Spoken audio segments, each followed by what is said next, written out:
Ladies and gentlemen, tonight we are live for another edition of NASCAR 06 Total Team Control on the channel, and we are Cup Series racing for the first time in about 3 nights on the channel. It was last Thursday where we ran at the Lowe's Motor Speedway for the 5th race of the chase, and our driver Dale Earnhardt Jr. did not have a great showing. In fact, each of the top 2 drivers in points had actually fallen outside of the top 35 at the end of the race. It was Martin Truex Jr. who carried the banner for DEI into his career-best 2nd place finish, and Carl Edwards, who got his 6th win of his rookie season, having a 1-2 finish overall for the rookies at Charlotte. Who will shine brightest today? Will it be the veterans or will it be the young guns? Once again, like and subscribe for more daily NASCAR content as we get into tonight's full race live stream. Live realistic commentary coverage on the video game side of things, as we usually do during the week and on the race weekends with the real races. Got to broadcast the end of the Daytona regular season finale races last weekend. We'll have the entirety of the Southern 500 first playoff race for the Cup Series to start off the round of 16 this following Sunday. But for tonight, it's down to business. It's the short track. It's the paperclip Martinsville Speedway for the running of the Subway 500 live on KRC. 5 races to go to crown your champion. Top 6 in points are still all within 105 points of each other coming into today's race. And that is not it. That was the betting odds from a couple weeks ago. There it is. There's the chase standings. I just realized I didn't have it at the top of the screen. But better that I had it on there before the start of the race. So let's get into today's qualifying run, and we'll see if Dale Jr. can qualify on the pole. We ran the Truck Series race in Martinsville last night, and our driver Ron Hornaday was able to win that race, leading 150 of the 200 laps. So this one, 500 laps today. It is going to be all about survival, as a lot of these chase races have been so far this season. And Dale Jr. looking to pick up the slack following a 37th place finish at Charlotte. Again, about 3 nights ago.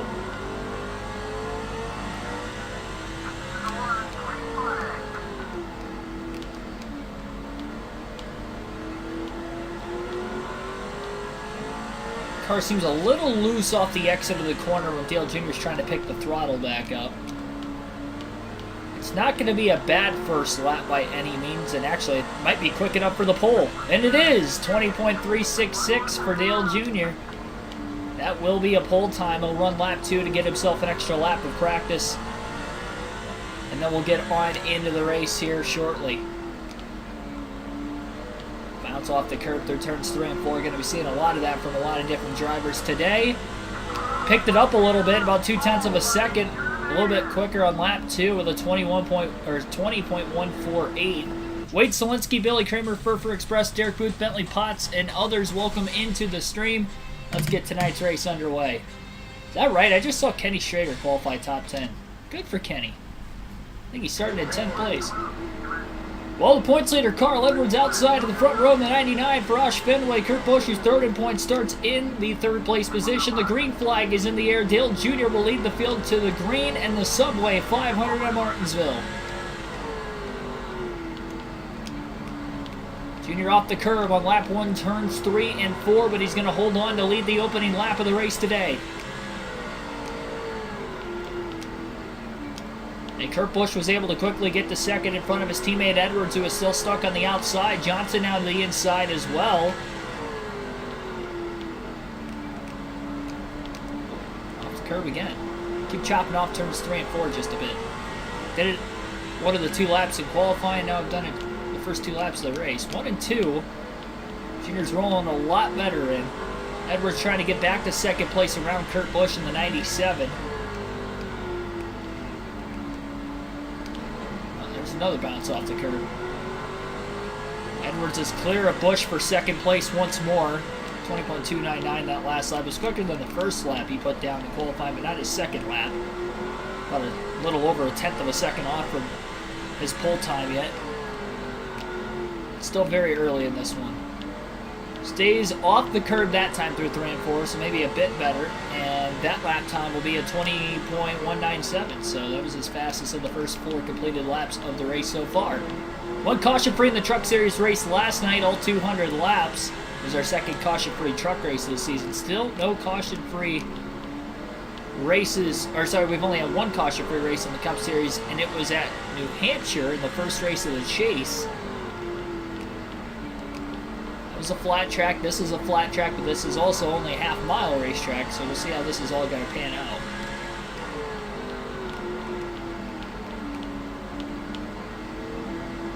Ran out of...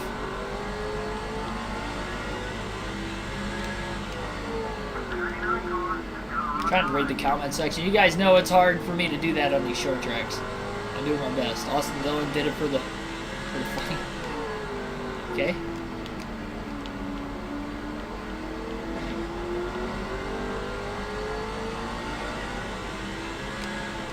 Yeah, it is unbelievable Truex didn't make the playoffs. I mean, we knew going into the race weekend it was going to be difficult. We know how good Blaney is on the super speedways, and even with Blaney not getting any stage points and finishing outside the top 10, Truex still can close that gap. Enough scoring stage points and a top 10.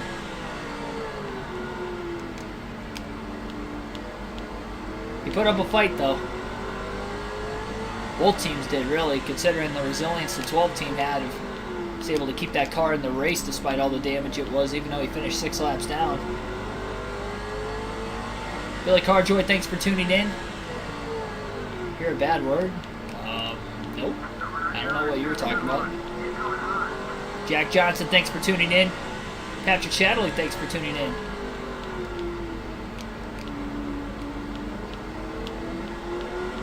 Wishing NASCAR had a Dude Love Wrestling paint scheme tie-dye. That would be one of the most random wrestling schemes that could be on a NASCAR Cup Series car. Especially considering that Mick Foley doesn't wrestle currently anymore. And of all of the Mick Foley characters, Dude Love being the one, that'd be something interesting. That'd be something only die-hard wrestling fans would actually understand. Most NASCAR fans would be like, what? Who's Dude Love? That's weird.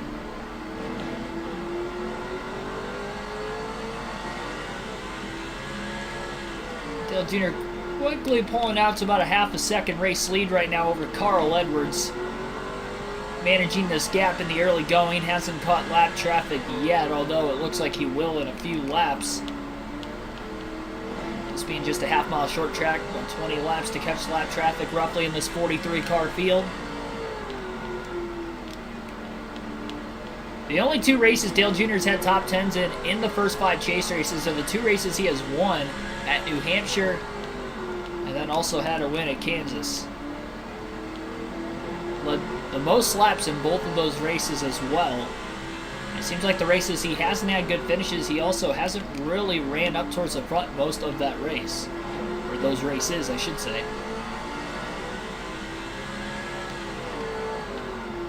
I'll be doing the playoff grid challenge, but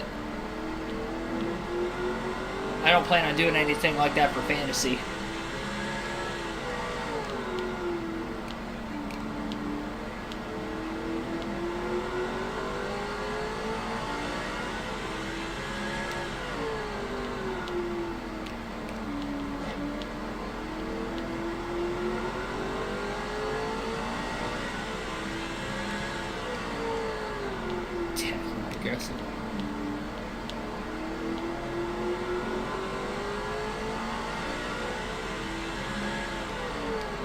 Thanks for tuning into the stream, though. I feel like those comments are getting kind of redundant over the last week or so.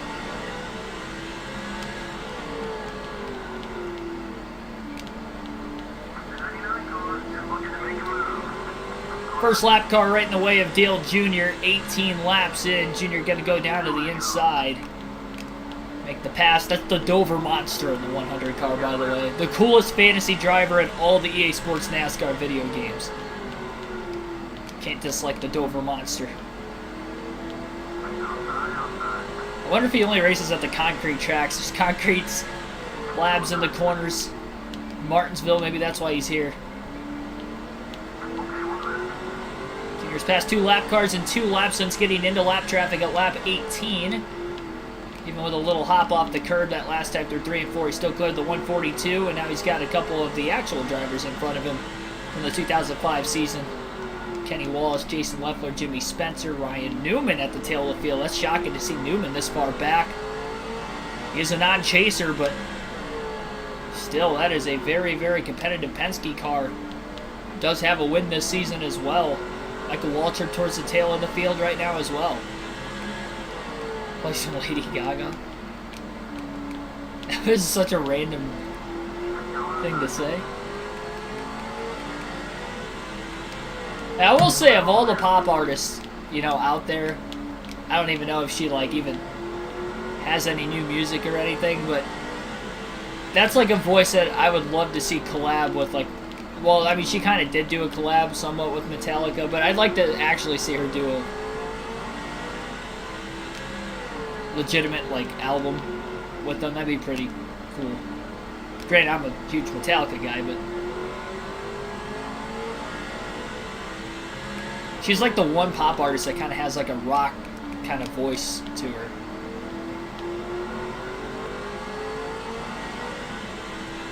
I'm going to keep that silent for right now.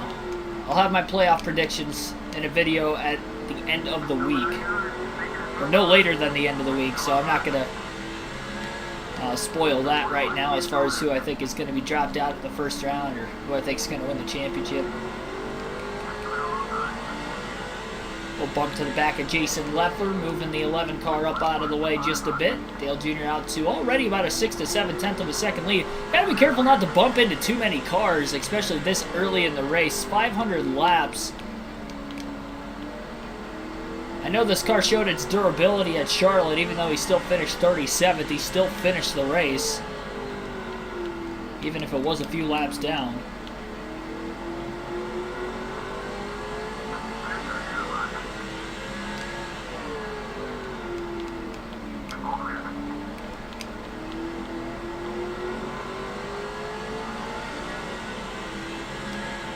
I don't know who Ambrosio is. Never heard of him. Or her or him. I don't know who that is. Larry Mack, thanks for tuning into the stream.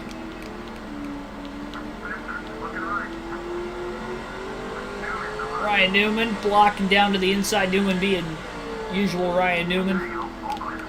Trying to hold on to the lead lap. Junior with a pretty good drive off of turn 2 that time, and I think he's on the inside of the 12 heading into turn 3. Newman finally gives him enough room. Junior is definitely getting through the lap traffic better than Carl Edwards in the 99. It's a 1.3 second lead for Earnhardt. We're probably looking at a 3 pit stop race today. It'll be interesting to see how far these guys could go in a full fuel tank in the Cup Series at Martinsville, and exactly how many stops they're going to get, because the first Martinsville race this year was only a 50% race, so it was a pretty straightforward one-stop race.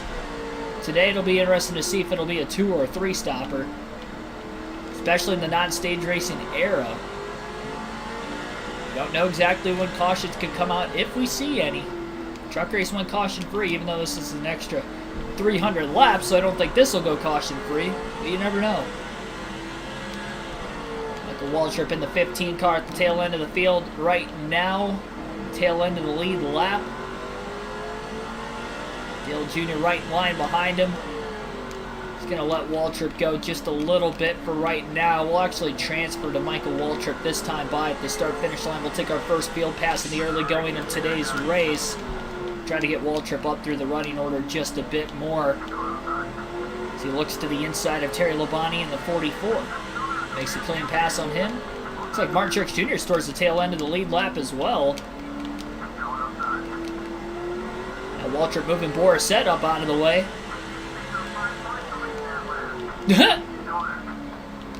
I really hope it didn't credit Michael Waltrip with the lap led there, but the crew chief said something about me leading the lap. Even though we're in 34th with Waltrip, that was very odd. Waltrip looking to get by his teammate Martin Truex Jr. Quickly to the inside of Kyle Petty. Waltrip's got a fast car if he can push it a little bit harder. Kevin Harvick at the tail end of the field. There is a lot of cars you're not usually seeing outside the top 30 that qualified pretty deep in the field. R6, thanks for tuning into the stream. Jeez, Harvick with a block. Contact. 15. Another little bump. We'll go back to Martin Truex Jr. in the 1 car now. Waltrip is on the inside of Harvick for 32nd. Truex dives low off the exit of turn 2 underneath the 45 of Petty. Dale Jr. still holds on to the race lead in the early going.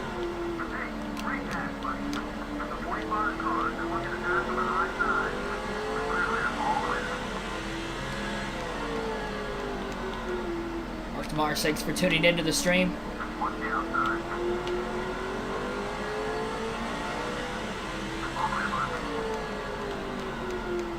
Waltrip left a giant door open on the bottom for his teammate Martin Truex Jr. to get back by.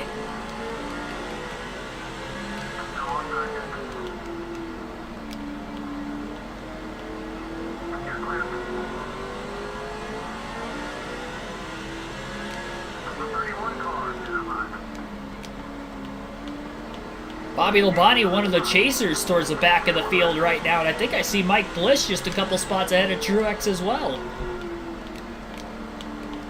So Bliss and Labonte both outside the top 25, and Mike Bliss sits 5th in points coming into the race, less than 100 out of 1st from Edwards.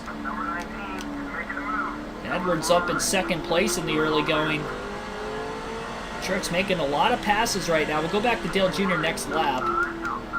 Truex makes a clean pass on McMurray.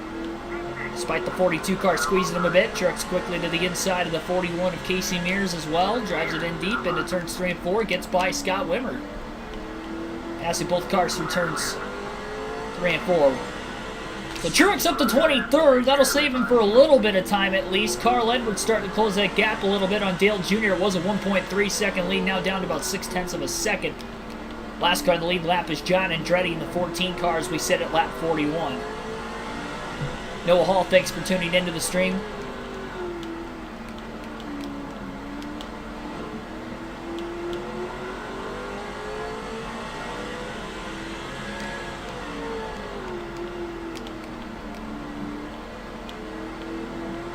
Drops 60 miles per hour. You kind of have to make the corner at Martinsville. Sometimes slower in traffic to keep from running over the car in front of you. Yeah, this is definitely the slowest track on the circuit, that's for certain. Both in the 2005 season and today. Well, I guess if you count the Busch Clash, which it's not an actual points race, that would technically be a slower track. That's because it's a quarter mile shorter in length. Edwards trying to get around the 14, struggled to pass him through turns 3 and 4. It's going to allow Dale Jr. to pull away a little bit again.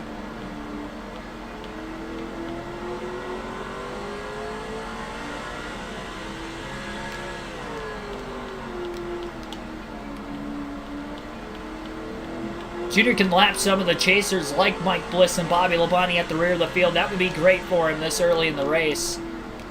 There's a couple cars running side by side up there, and I think Labonte's one of the cars stuck on the outside. He's going to start stacking them up a little bit. Michael Waltrip making a move down to the bottom now, getting around Nemechek using Labonte as a pick. Waltrip on the inside of the 18. Waltrip and Truex slowly getting their way through the field right now. Dale Jr. is lapping quite a few cars in the first 45 laps completed at the line that last time by, as we are still caution free. Corey Freet, thanks for tuning into the stream.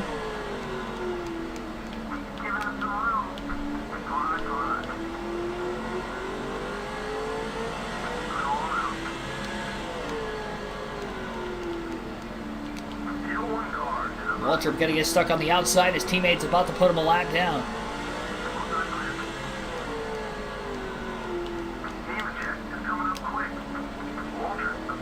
And Junior not quite clear of the 15 car yet. Waltrip got back to the accelerator pretty quick off turn 4. Of course, when you're the car on the inside, you can't drive all the way up near the wall. Although Junior's had some pretty low exits anyway. Harvick driving it in pretty deep to try and block Dale Jr. Up off the curb goes the 29 and the 8 that time. Bobby Labonte and Mike Bliss have to be sweating knowing they see that 8 car slowly closing in the rearview mirror when they get to the straightaways. Junior quickly to the inside of Kevin Harvick in the 29. And he'll put the RCR Chevrolet a lap down, drives it deep into 3 and 4, gets by Bobby Labonte as well. He'll slide in off the curb, clears Labonte. Labonte now in the free pass position on lap 50.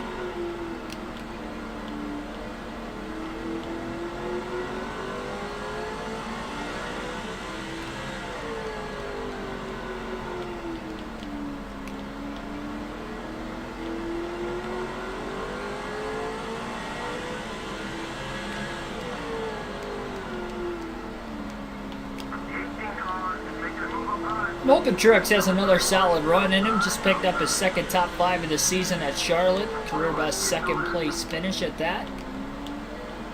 Jeff Burton going to go a lap down, so Labonte no longer even in the free pass position anymore. That's problems for the 18, and now Mike Bliss is about to go lap down into turns 1 and 2. Junior to the inside. Dover Monster up on the outside, who's already a lap down. He's going to definitely trap Mike Bliss on the outside lane behind him unless he lets Junior go, which looks to be the case through 3 and 4. Now Junior can just lap one more car. That keeps Mike Bliss out of the free pass position. He'll drive it in deep into 1 and 2 on Jeremy Mayfield in the 19. He'll lap Mayfield off turn 2, all clear. 2 chasers, a lap down in the early going of the race. Both well outside the top 20. Oh, contact! Junior off the curb and then into the left rear corner panel of Casey Mears. That's going to lap the 41 car. Bliss to the inside for the free pass position when Mears got stuck on the outside after the contact with the 8. He's trying to keep up with Dale Jr. as best as he possibly can. Junior's got his largest lead in the early going of the race at about 1.7 seconds at the line.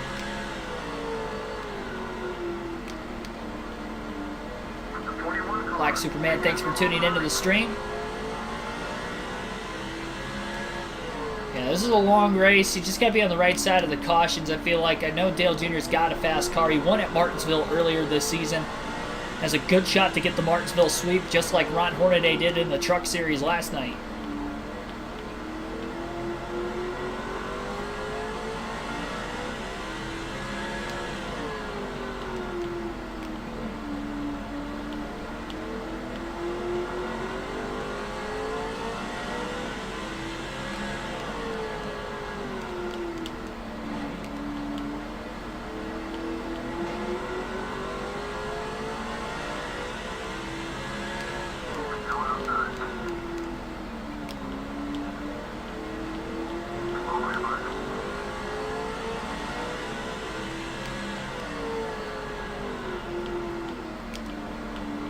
DW Smelly Booty Cheese, thanks for tuning into the stream.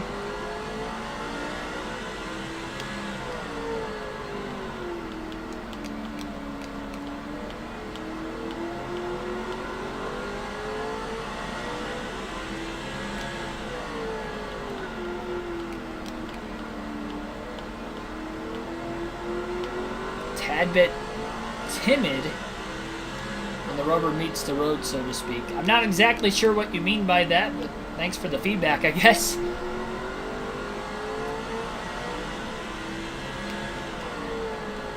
Oh, there's a bump.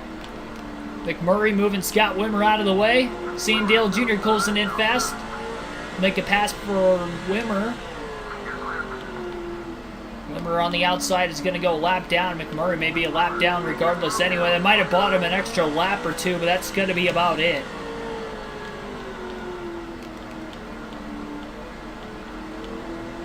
East Moneymaker, thanks for tuning in. A little contact. Oh, man.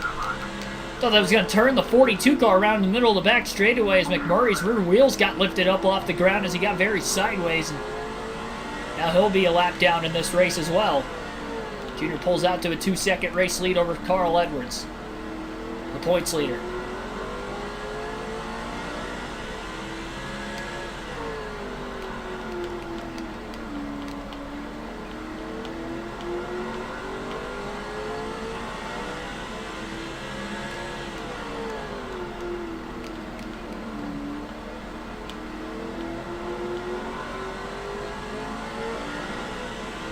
Turner, thanks for tuning into the stream as well.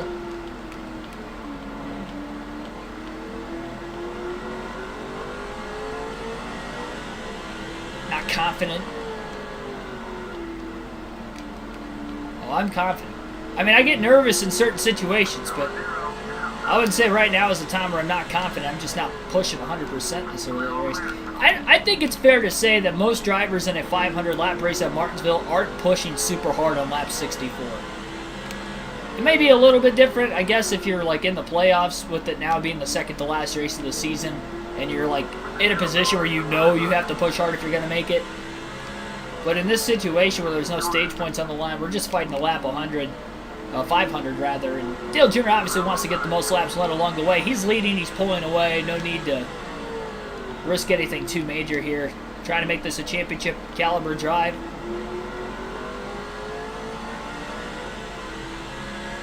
Being too aggressive is what bit him at Dover and Charlotte. Somewhat helped him at Kansas, though. So, I mean, it could really go either way, but it's not worth laying it all on the line, middle of the chase, when you're already in a points deficit.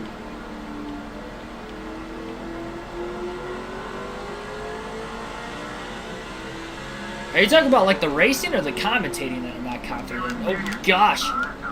Contact with Truex.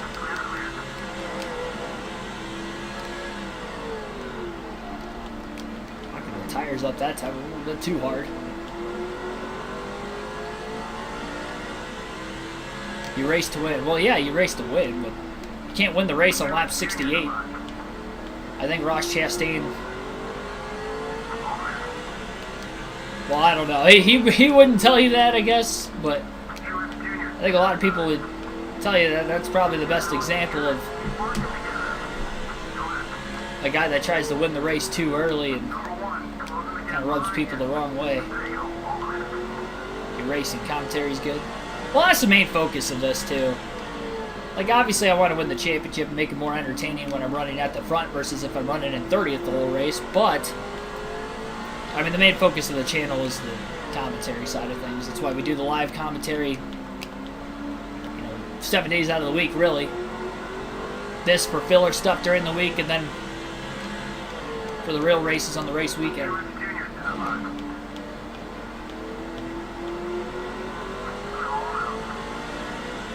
People Cheeks, thanks for tuning in.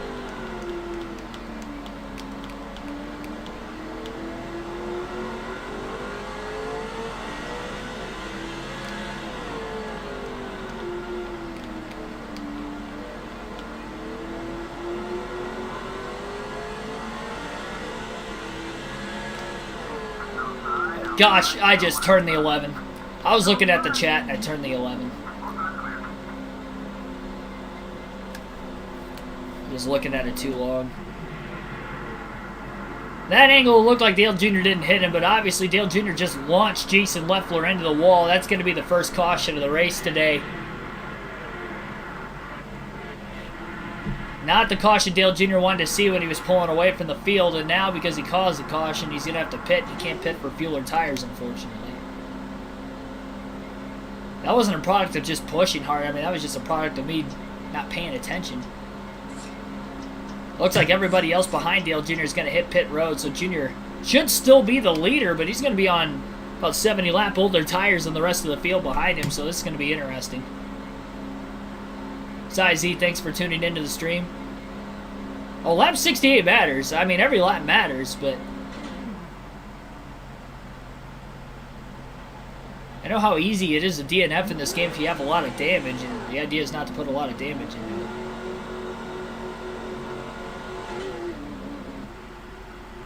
I know what to do. I won this race the first time this season. I can do it again.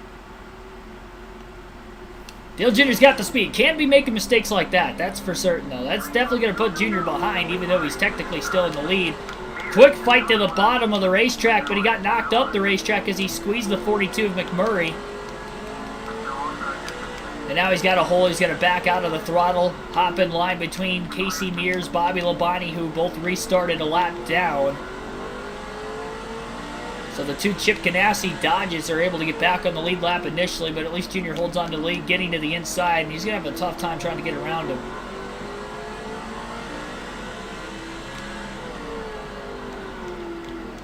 Oh, jeez. The way the 40... Yeah, excuse me, man, I'm about choked on air there for a second. The way the 41 of Casey Mears dove it off flat into the corner, I thought he was about to take his teammate out.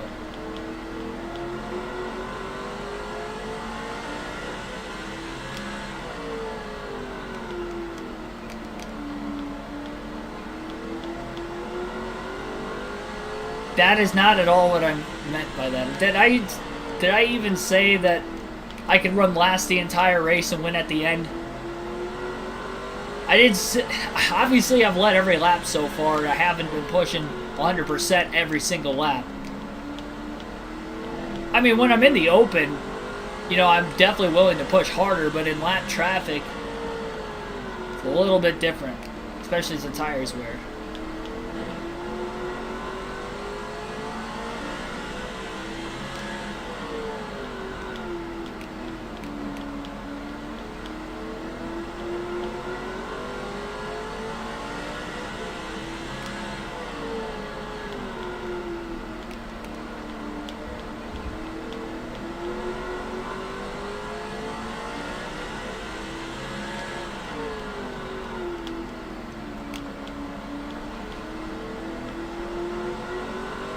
Can't tell if Matt Kenseth's in second, or he would have to be in second because I don't remember lapping Kenseth before the caution came out at lap 70.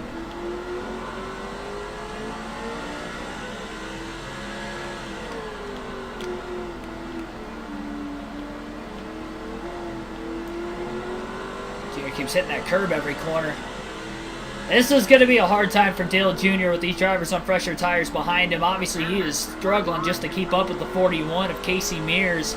Jamie McMurray's quickly pulling away. That is the best thing that could have happened to the 41 and the 42 cars. Not sure who got the free pass with the caution. Whoever was the first car a lap down. But Mike Bliss, Bobby Labonte, two chasers we know for a fact are still a lap down.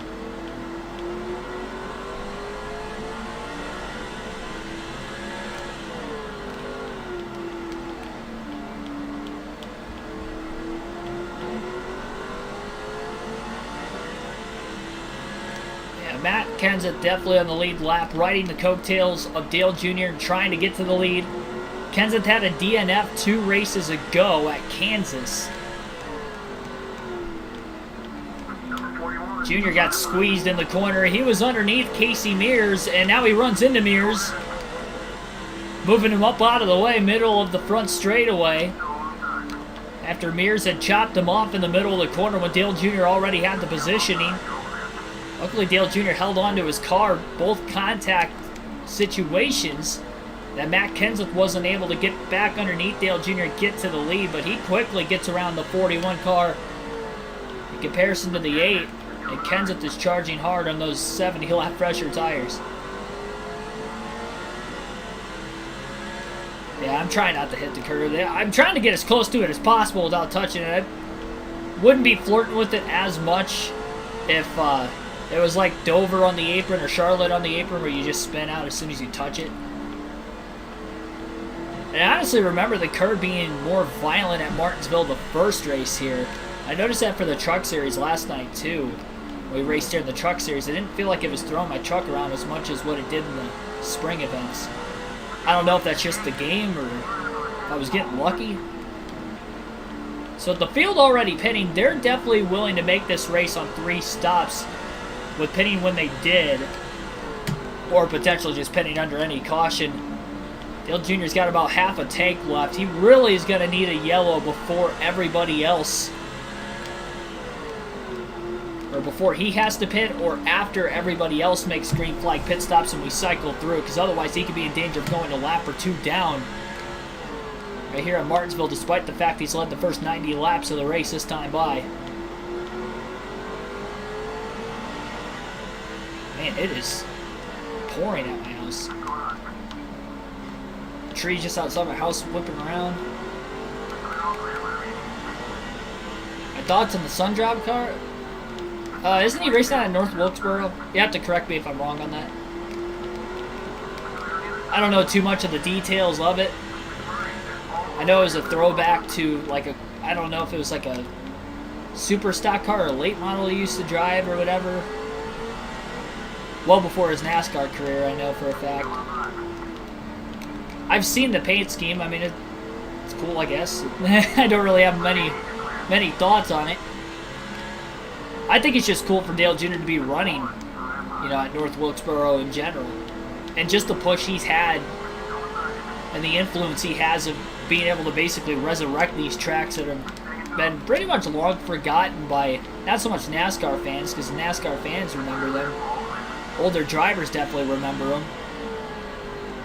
But just trying to bring their presence forward in the public eye and basically try to resurrect the racetracks, similar to what he's doing with the Nashville Fairgrounds over the last few years, definitely leading that charge as well.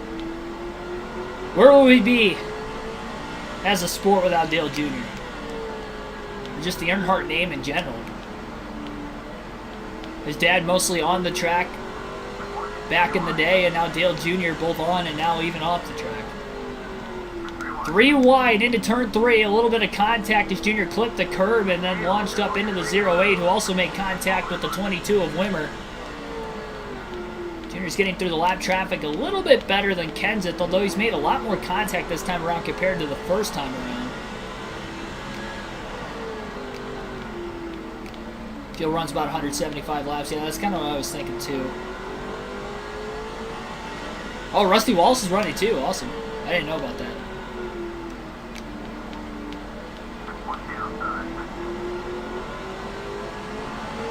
Oh yeah, well Dale Senior was much better racing. Jeez. Just bullying Scott Riggs in turns 3 and 4. Hit him the first time, and then I hit the curb after I made contact with him. The curb threw me back up into him again. Mike Bliss is a lap down. I'm not sure if Bliss got the free pass and now he is back to 1 lap down, or if he's 2 laps down now, whatever the case. Mike Bliss is not looking that great today. He had that 1 DNF, but other than that, he has finished 6th or better in the first 4 out of 5 chase races. The only race he didn't was when he had DNF'd, and I believe that was at Kansas also. So outside of that race, Mike Bliss has been having some superb finishes. Obviously had his first career win at Dover in the 2nd chase race of the season. It is hailing at my house now. I didn't realize it was supposed to rain as hard as it was. I thought it was just supposed to be a steady rain. Hopefully, I'm very much hoping I don't lose power. If for some reason the stream has a super bad lag for a long period of time, there's some thunder. I don't know if you can hear that. If I lose power for some apparent reason and the stream shuts off, just know that is why the stream had shut down. We have had that happen, I think, twice on the channel before. Once, actually, just a couple weeks ago, and then there was another time in the middle of the summer last year it happened. So just a fair warning. William Windex, thanks for tuning into the stream. Mike Bliss always. Not in NASCAR 06 Total Team Control, at least. Real good, kid. Real good. Thanks for tuning into the stream.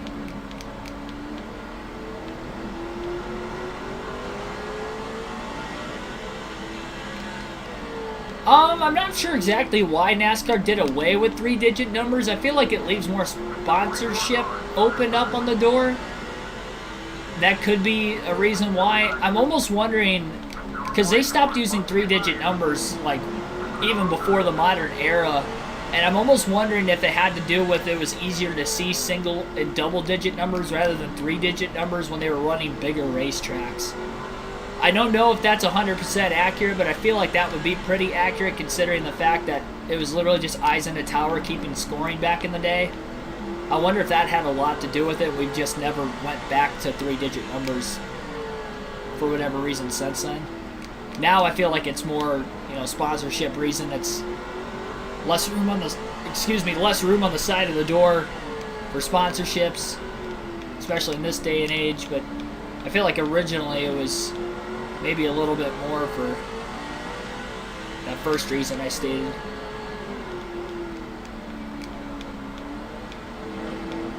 Took away from sponsorship, yeah. That's what I kind of figured too. Kyle Petty squeezing Dale Jr. Jr. gets a nose down in there.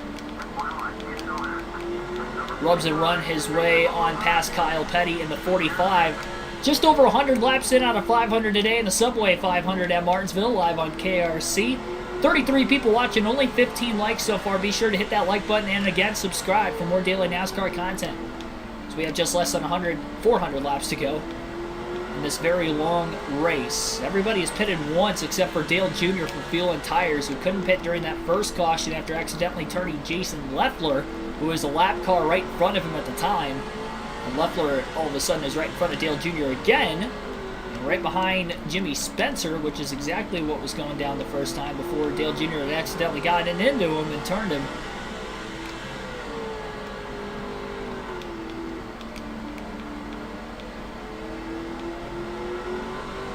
Sam Modding, thanks for tuning into the stream. Hendrick fans, welcome in as well. Contact with Leffler, moving him up out of the way again. He better be careful because Leffler might get seriously upset here. I'm surprised he isn't a rival after Dale Jr. turned him. Bringing out the first caution. I mean, he got sent like Denny Hamlin got into Chase Elliott back at Martinsville in 2017. It was very similar to how he had gotten spun. The difference was we weren't battling for the lead late in the race. That caution could come back to bite Dale Jr. if and only if he pits under green flag conditions, because we don't get another caution before then.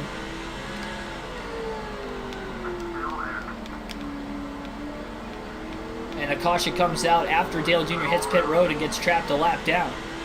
He's got a fast race car, but you never want to go a lap down at Martinsville. That's tough to get back, especially with as much lap traffic as there is. All it takes is for the leaders to get right back into lap traffic again, start lapping more cars, and that's more cars you have to pass to get the free pass position back anyway.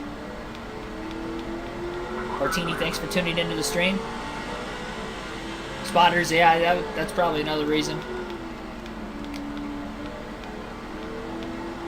I don't think it would be any harder than when a car has the same sponsor as another car in the field like you see a lot of nowadays. I mean, that's just me personally. I feel like that would be just as hard to see as a 3-digit number, if not harder, especially if they're like identical paint schemes.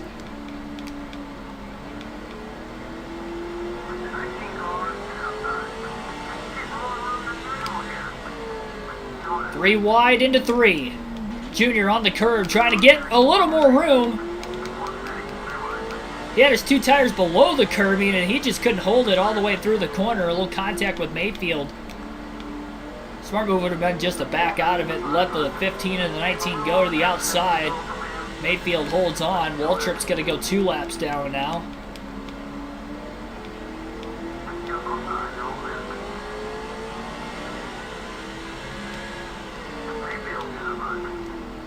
Jr. has pulled back away even on older tires again. 1.4 second lead.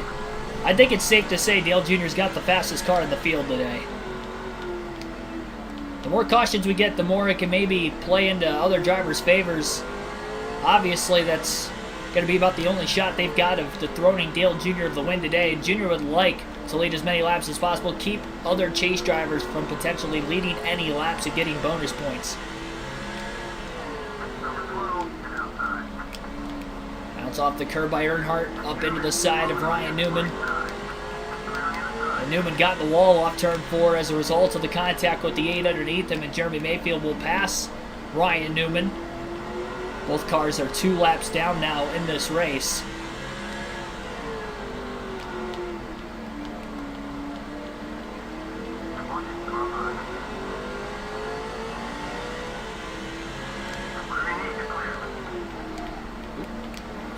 Up just a bit again.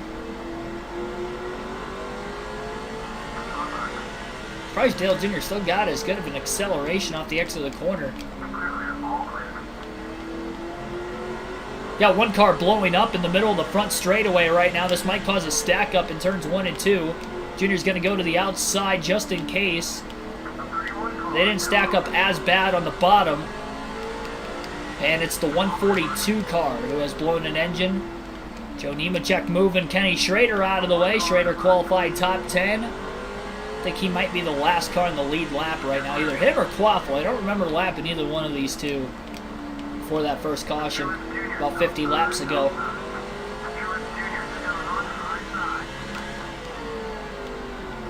Three wide for the 3rd time today. That time everybody gets through cleanly. Even with Dale Jr. bouncing off the curb. Puts Nemechek a 2nd lap down. Quaffle a 1st lap down. And now the last car in the lead lap is the 49 of Kenny Schrader.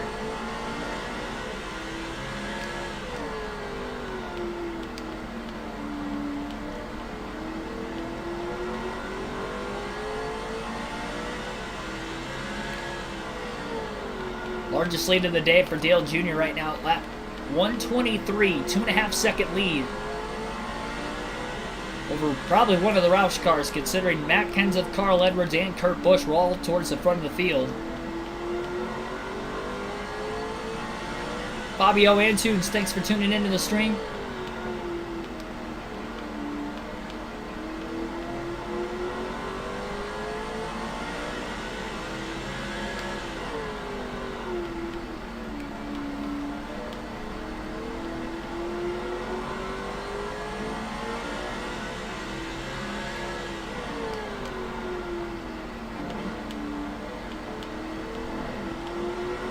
Up off the curb. Wonder how many laps down the Dover Monster is going to go today. He's about to go a third lap down all of a sudden. I think the Dover Monster is about as slow as the Rick Ware cars would be. Contact, Junior had it really flat. Got up into the Schwann's 49 car of Schrader just a bit. And now he'll lap him into 3 and 4. Had a little bit more room to make the pass that time. And it'll probably be a few laps before he catches the next lap car in front of him.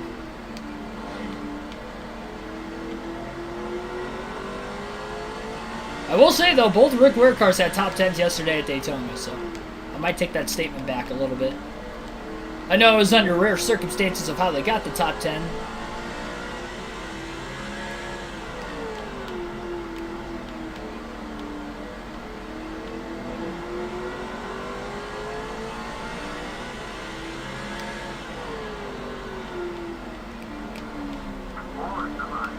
That was a big bounce off the curb. That time it threw Junior up the track quite a bit. Able to catch the race car. It's a little loose off the exit of the corner in qualifying. He's gotten the car to act a little more stable even without making an adjustment change from qualifying to the race. Forced it in a little too deep on Kenny Walsh. Made a bit of contact, couldn't make the pass.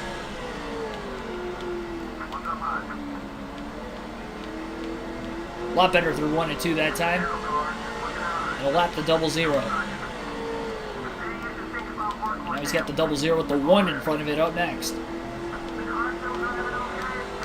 I can't believe I just clipped the inside wall like that. It could have been worse. Doesn't mean it looked pretty.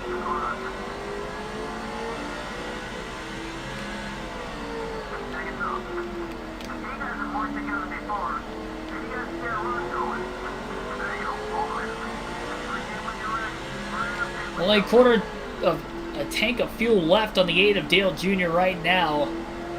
This is definitely problematic. He's probably got about 30 to 40 more laps estimated fuel left in his race car, and he will have to make a green flag stop if we don't get a caution before then. He's got a 3-second lead. He's going to need a quick stop out of the 18, which really in the chase, this pit crew has been flawless so far. Knock on wood that their flawlessness continues into the second half of the chase. There, I knocked on wood.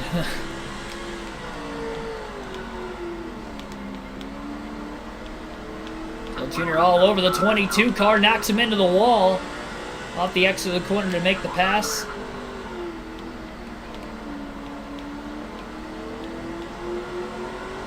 That was more of a shove and run rather than a bump and run.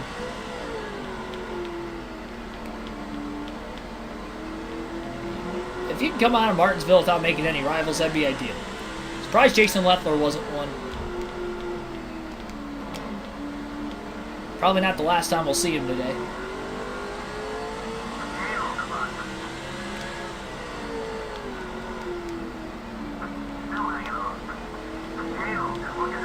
Shamiel going to lose a lap for the first time today. See Bobby Labonte in the 18 car up ahead, in danger of going 2 laps down very shortly. Alternate through the different camera angles for the first time in the race today as we're at lap 137. Oh, contact, Kevin Harvick, Bobby Labonte. Labonte about lost control in the middle of turns 1 and 2. Causing the 14 and the 8 behind them to check up just a hair. Jr. all over the back bumper of the 14 of John Andretti, looking to make a pass on him. And Jr. will be able to do so cleanly.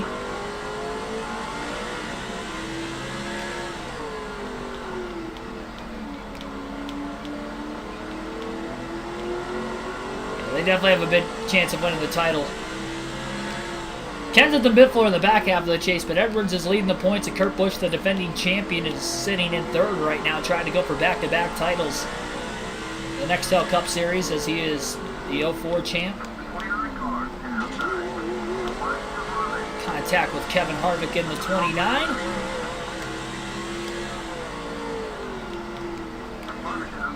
More contact.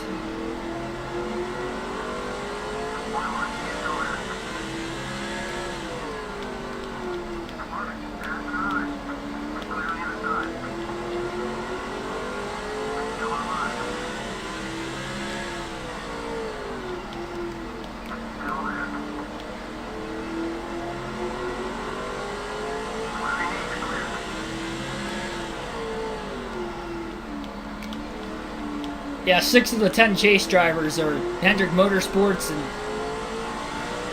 Roush Fenway Racing.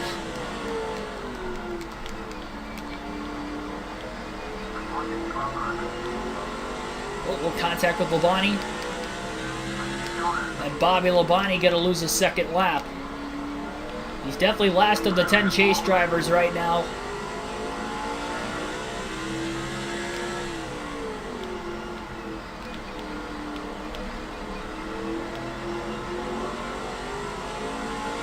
Four-second lead now for Earnhardt.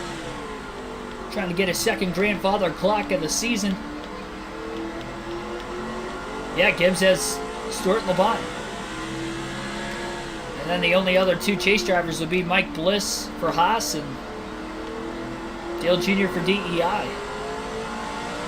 Definitely a lot of Chevys. I just realized there is no Dodges in the chase. Elliott Sadler, Ford. I think Ryan Newman was the highest finishing Dodge at the end of the regular season. He was 13th. Yeah, that's not good for Dodge as a manufacturer.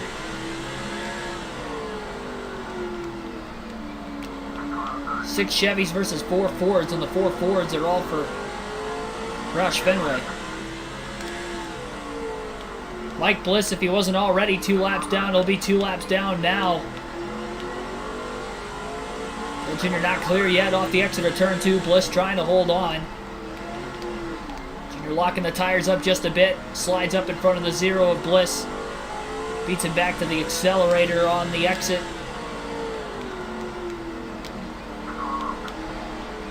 Oh, I think Bliss went in a little hot. Made contact with Dale Jr. and then he got up into the wall, it looked like, but we do stay green. No caution there. Bliss was desperate to try and get that lap back.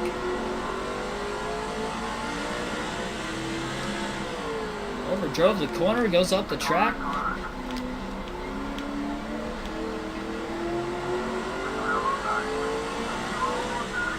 Eighth of a tank of fuel now for the 8 of Earnhardt. XX Larry, thanks for tuning into the stream.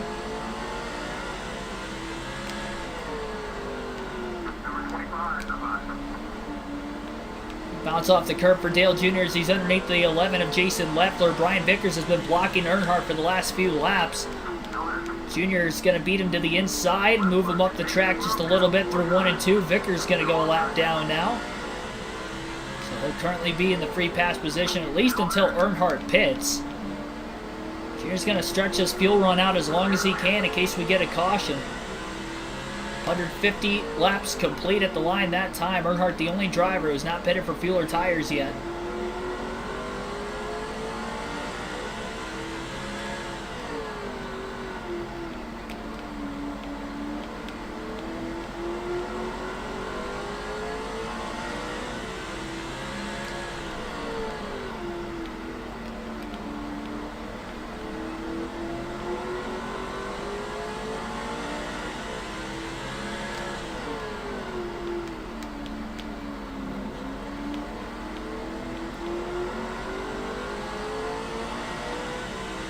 Spencer now holding up Dale Jr. in the 8. Vickers looks low. Caught Earnhardt napping. Jr. gets off the exit of the corner much better than Vickers. Vickers could not quite get to the inside of Dale Jr. Looked like for a brief moment off the exit of turn 2 he was going to have a shot at it. Jr. is going to get around Jimmy Spencer the next time through 1 and 2.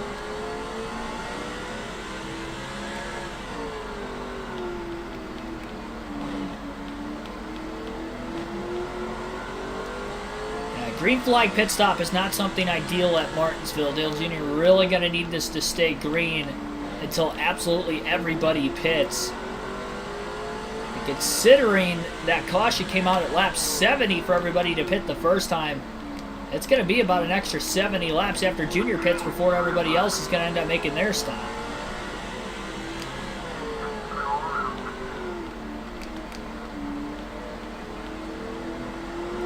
Longest of the 2 green flag runs of the race so far.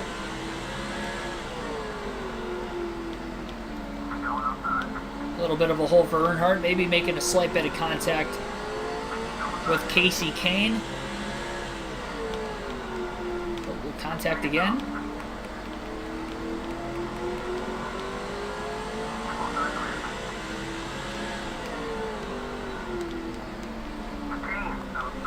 More contact with Kane.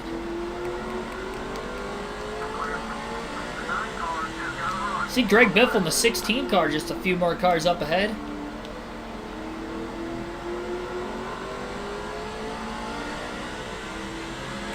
Jimmy Johnson right in front of the 16. Towards the tail end of the lead lap are a couple more chase drivers.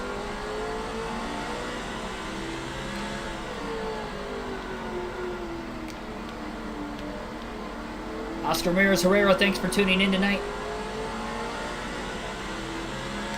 Junior looking low, 3 wide under Sadler and Waltrip. Off the curb for Earnhardt. No chance of getting the drive off on either one of the 2 cars to his outside that time. Greg Biffle missed the corner, so did Waltrip. Junior will get around his teammate Waltrip, and Michael Waltrip is now 3 laps down at Martinsville.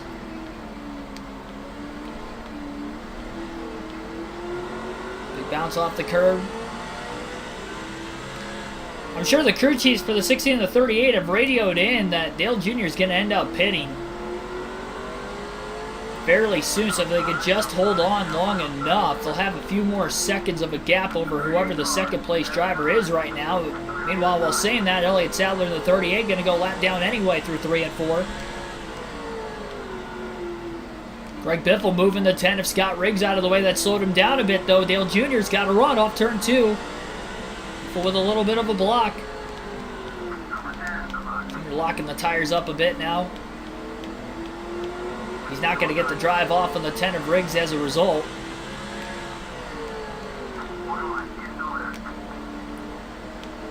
Be able to get around Riggs through 1 and 2. Biffle trying to hang on.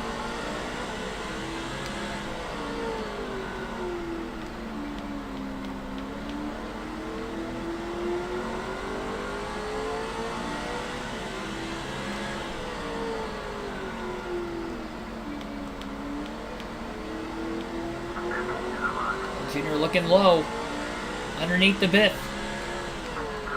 into turns 3 and 4. That was a great run by Dale Jr. that corner. He also gets by another car. I believe it was Casey Kane in the 9, and now he's under the 48 of Jimmy Johnson. 3 wide into the corner, a little contact with Jimmy. Nothing major. Johnson can overdrive the corner. Battles Kane and Biffle for the free pass position. Rusty Wallace, the last car in the lead lap, but Dale Jr. not going to be able to go much further on fuel. Really stretching it.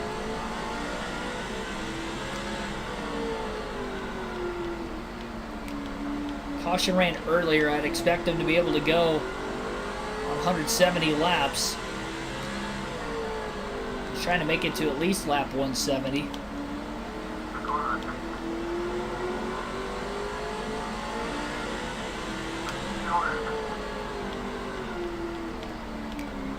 Four and a half second lead for Dale Jr. Ricky Rudd, Rusty Wallace. I see Tony Stewart just up ahead. These guys are going to be thankful Junior's going to be pitting soon. And allow them to hang on to the lead lap on this long green flag run for a bit longer.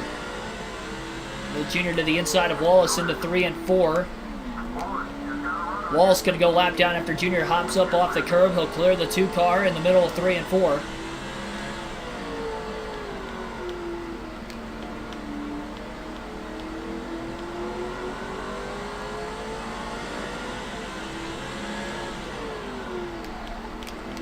Locking up the the tires a bit, trying to keep it off the 21. Seemed like the 21 checked up a little early, getting into 3.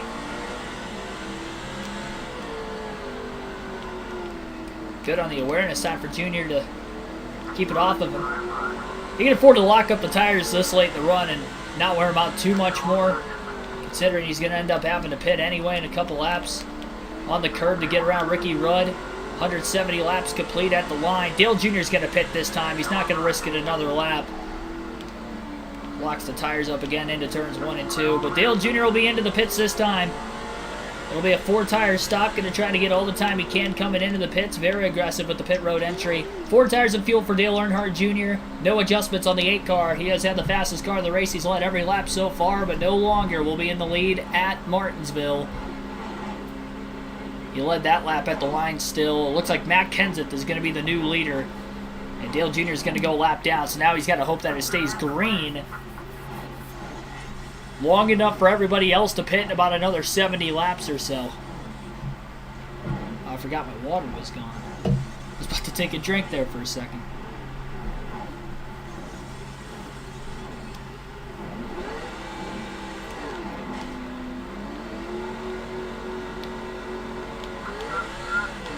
So Dale Jr. lap down. Get back up to speed, and he's going to need to get this lap back. He's in the 20th place position as he cycles right in front of Jeff Gordon, but now Dale Jr.'s got not only the fastest car in the field today, but now he's got the freshest tires in the field. It's time for him to go. Needs to get this lap back before a potential caution comes out, at the very least. I'll tell you what, though, this strategy is going to really pan out if it does end up actually staying green long enough for everybody else to pit, but it's going to be so much time before that even happens. It's definitely a risk. Kenseth, the second different driver to lead today, and another chaser. At least he's in the back half of the chase. It's not like Carl Edwards, the points leader, is leading, although Edwards is up to second now.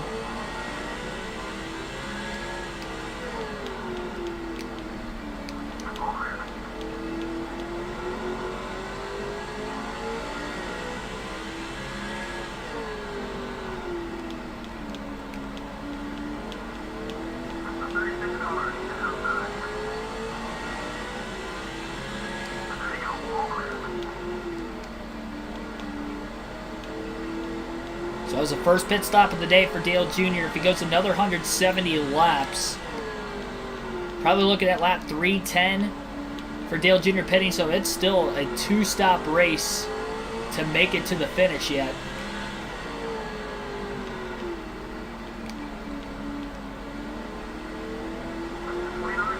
Actually, 340. Lap 340 would be the next stop, so I guess it is a 2-stop race, although there was a caution. So he might not have been able to go quite as far with the few caution laps. Nice 3-wide pass, though, by the way. Both passes were for position.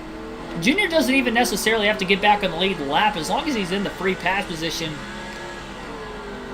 Although the leaders aren't that far in front of him. Carl Edwards seemingly closing in on Matt Kenseth in the 17 as well.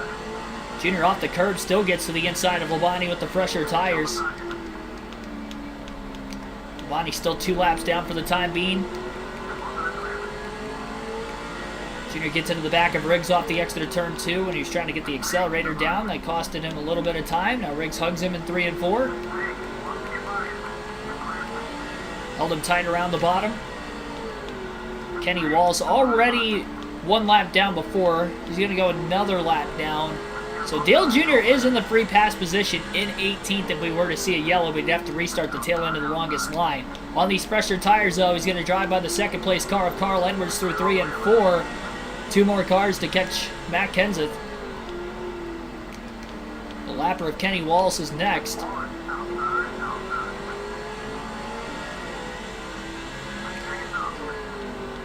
Oh, we got trouble. No caution, though. Somebody got up into the wall at turns 3 and 4. That would have been the worst timing caution for Junior. He is so close to getting his lap back on Matt Kenseth. It has been over 100 laps since that first caution. We're wondering how much longer these guys can push it on these old tires. Kenseth going to get trapped behind the lap car of the Dover Monster, and Dale Jr.'s back on the lead lap through 3 and 4. So now he is back in contention with another yellow. We won't have to restart at the tail end of the longest line and just continue to put down some solid laps. And he has about 100 lap fresher tires, so he is rolling around this track a lot quicker pace than the other leaders.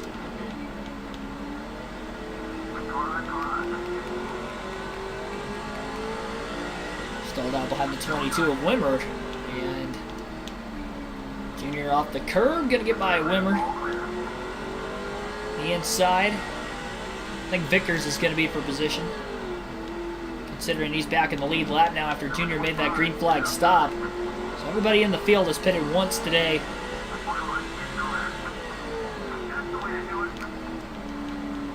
I wonder who that was that got up into the wall. I couldn't even tell. It was so far up ahead. It's such in the middle of the corner when Junior was still in the middle of the back straightaway at the time. You could see the trail of smoke, but you definitely couldn't tell who the car was that actually got into the wall.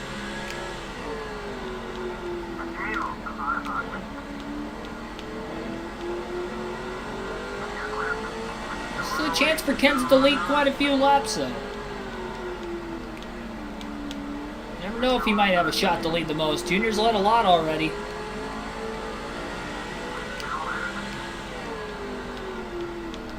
Might open up a little bit of a sliver of opportunity for Kenseth.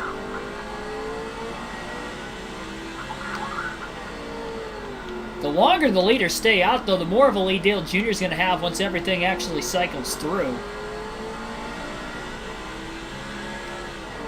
At the very least, again, caution comes out, he's still in the lead lap. He'd rather prefer this to stay green. It's looking as if he could actually still make it on a one-stopper anyway. Or a two-stop total. The one stop from here to the end. So, I mean, caution comes out, he might just stay out. Get the track position back. Be on older tires on the restart, but it wasn't as much of a detriment the first time around as I would have thought it was going to be. So now we know for if that ends up becoming an option again later down the line in this race.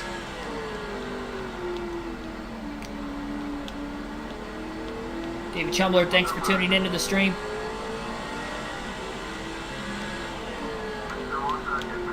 Dale Jr. into Jimmy Johnson.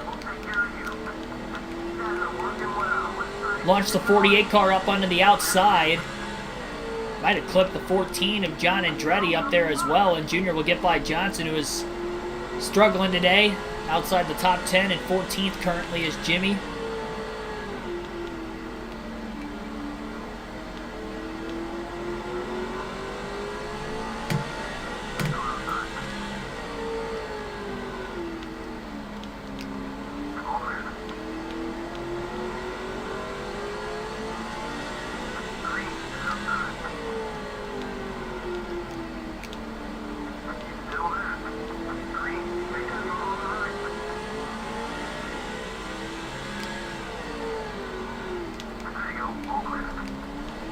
Oh, Junior almost spun out off the curb that time. Got a bit loose. Still clear of Terry Labonte.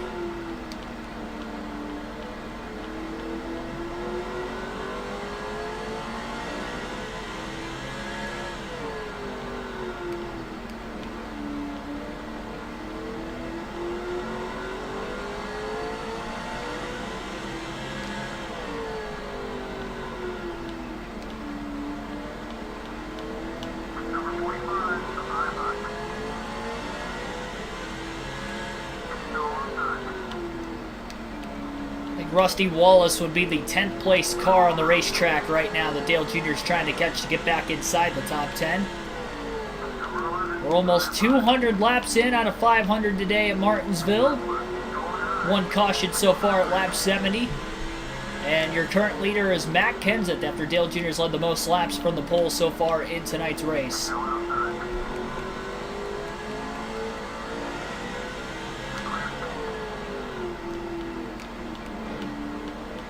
Gets a good drive off. A little bump to the back of Rusty. And Dale Jr. down low off the curb. More contact with Wallace, and he'll move to 10th.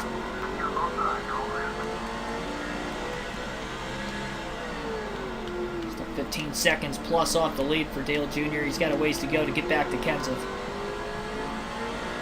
Rest of the field probably going to pit about another 40 laps roughly. And Stewart got stuck behind Jimmy Spencer high enough for Dale Jr. to use Spencer as a pick to pass Tony Stewart for 9th place, and now he's trying to get around Jimmy Spencer in the next few corners, and does.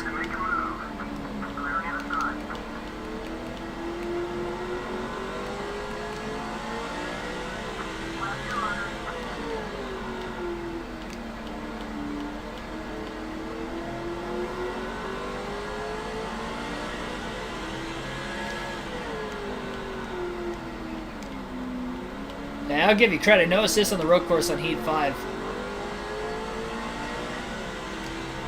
I think I could do it until your tires get super worn out, because even with stability help at the end of the tire stint, it's really difficult.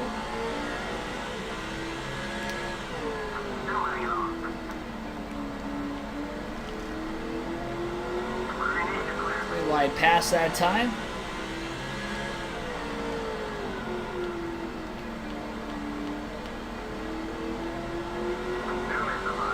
Still think Bliss and Labonte are the only two cars a lap down. Just one car that we know for a fact is out of the race, and that's the 142. We may have other drivers out with engine failures, but I might have missed them.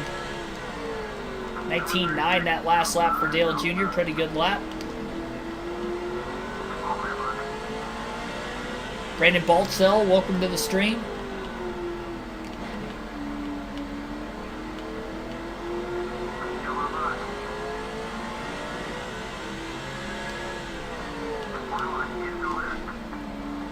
Jeff Burton up in turns 1 and 2. Burton a lap down.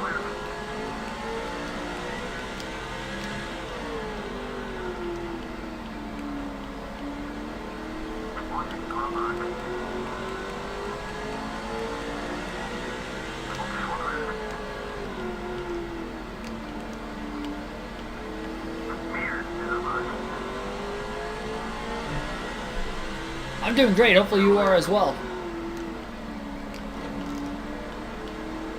0.8 second lead. We'll alternate through the different camera angles one more time in today's race. Over the next dozen laps.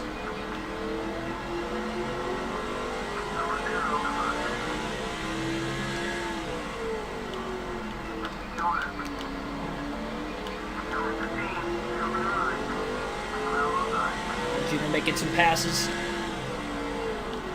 on his teammates. Kurt Busch has fallen back a bit outside the top 3 from where he once was earlier in the race. I'm not sure if Martin's on the lead lap or not. Dale Jr. looking low. Martin with a big block. Drives it in deep to get underneath the 97 of Busch. That was impressive by Martin. Now he slides up as he overdrives the corner. Front tire slipped up. 97 had to hop out of the throttle, get in front of him. Junior on the attack to the inside hard into 3 and 4. Passes Martin and Busch both for position. Quickly dives to the inside of Sterling Marlin on the front straightaway in the 40 as well. Marlin for position. Great run for Sterling so far in the first half of the race. Is currently in 7th. Dale Jr. back up to P6. He cycled out of the pits in 20th. When he made that green flag stop, everybody else was able to pit during the first caution. Patrick, I do agree with you that this stays green to the end. This Dale Jr.'s to lose because everybody else still got to pit twice, which means it's going to be 2 green flag stops to 2. And Junior's just so fast that I don't see him losing it. Can't cause a caution, though, as he got into McMurray in a bad spot there. Moving the 42 up out of the way. A little extracurricular contact.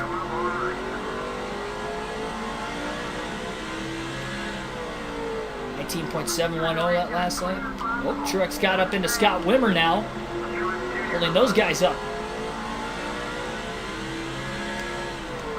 I wonder if Dale Jarrett is the next car for position in the 88. Potentially be in 5th place. Stress, thanks for tuning into the stream as well. Just 18 likes on the channel for this stream so far. 30 people watching currently. Be sure to hit that like button, subscribe for more daily NASCAR content if you haven't already. Oh, jeez. That curb sucked me in that time. Junior off the curb. Got into Schrader just a bit as well. I'll pass the 49 car in the next corner.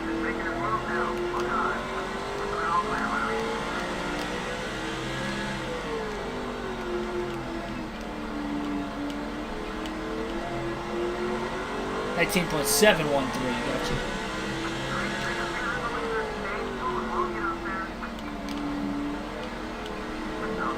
Dale Jr. gonna move Dale Jarrett. One Dale moves another, and Dale Jr. gonna make the pass for 5th place in turns 3 and 4. So Earnhardt back inside the top 5 for the second different time today. Now that he's gotten this far through the field, if a caution comes out, you might want to think about just pitting with the rest of the field here. Bailed out the first time he didn't get an untimely caution when you were a lap down on this strategy. You never know if you're going to be so lucky the next time. We've got some cars pitting. They're definitely short pitting. Carl Edwards going to take the lead as Matt Kenseth has pitted from the lead. So that's going to be 5 bonus points for the points leader, Carl Edwards. That's big for him. Took him 218 laps from starting second to finally lead his first lap of the race, but he is able to do so.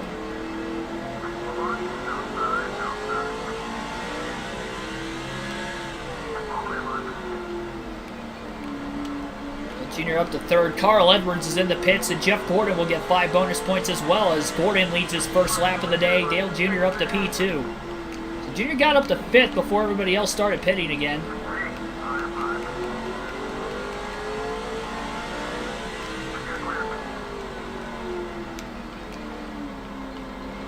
Everybody making green flag pit stops.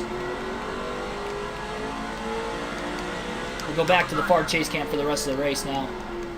Junior locking the tires up a bit as he gets by Riggs in turns 1 and 2. Jeff Gordon in P2 right now. Or sorry, in the lead. Dale Jr. in P2. Gordon staying out as long as he can in case there's a caution that traps a lot of cars a lap down. Or not that. Oh, got Stewart checking up. He checked up in the middle of the corner because the 19 and the 6 were coming out of the pits. Didn't really have to do that. But he did it, and Dale Jr. ran into the back of him, and now Stewart's a rival. Still waiting on the 24 car to hit pit road. He'll stay out again, and as he's on much older tires than the car in second place, Jr. on the curbing through turns 3 and 4. Stewart crowded him quite a bit. Surprised Tony didn't try to take a swing off the exit of the corner. Oh, now he checks out with Jimmy Spencer pitting. Just gotta go high, Stewart. Oh, he wiggled that time. Stewart lost on his own. Through turns 3 and 4, Junior gonna get around him. Oh, Gordon checked up. Waltrip coming out of the pits in the 15 car. Jeff Gordon trying to get down. Dale Jr. to the lead on the back straightaway, and Gordon was just able to get in front of the 15 of Waltrip. So Gordon will pit from the lead. Dale Jr. will take it over for the second different time today. Lead change at the line. I believe our 5th lead change of the race so far tonight. Junior to Kenseth, Kenseth to Edwards, Edwards to Gordon, Gordon back to Earnhardt. 4 lead changes so far in tonight's race, and we're 25 laps shy of halfway and 25 laps away from our trivia question tonight on the channel, as we usually do at the halfway mark during these races. Tonight's live stream is going to be NASCAR 06 Truck Series action, and it'll be at the Atlanta Motor Speedway. 130 laps for that one, 200-mile event. Our coverage begins at 7 p.m. Eastern Standard Time tomorrow night on KRC. 4 races to go in the Truck Series Championship battle. Hornaday trying to go for yet another win, make it back-to-back, and keep his hot streak alive. Top 10 in each of the last 9 races.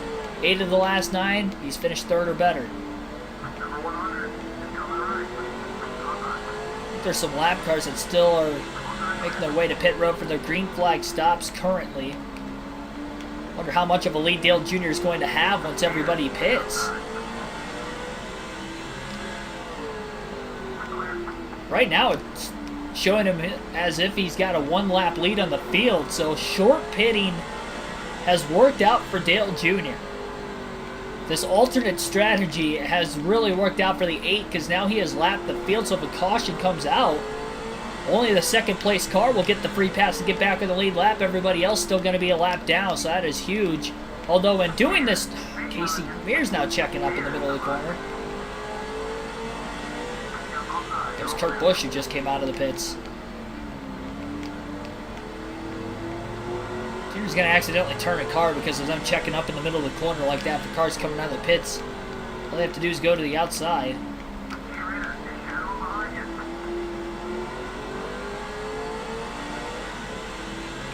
Junior back on the oldest tires in the field again, though.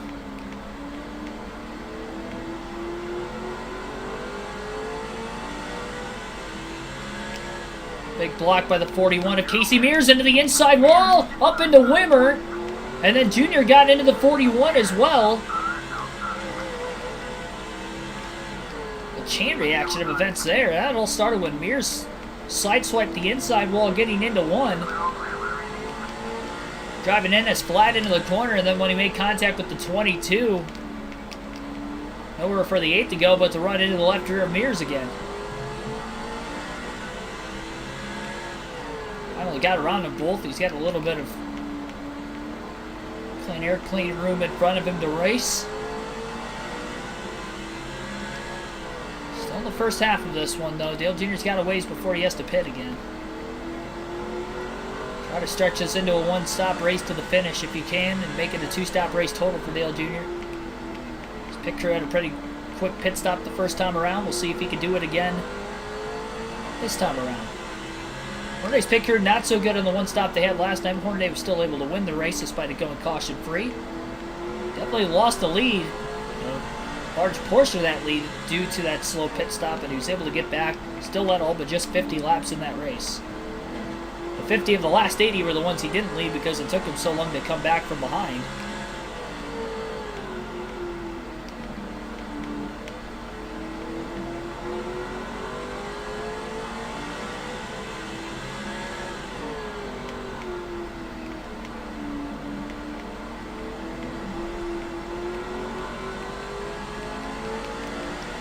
It's the second time I've hit the inside wall off the exit of turn 4.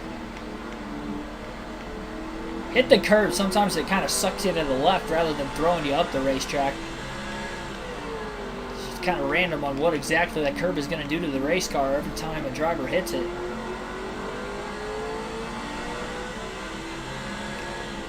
A mighty long green flag run at Martinsville so far, over 150 laps into the green flag run after that lap 70 caution when Jason Leffler had spun in turns 3 and 4.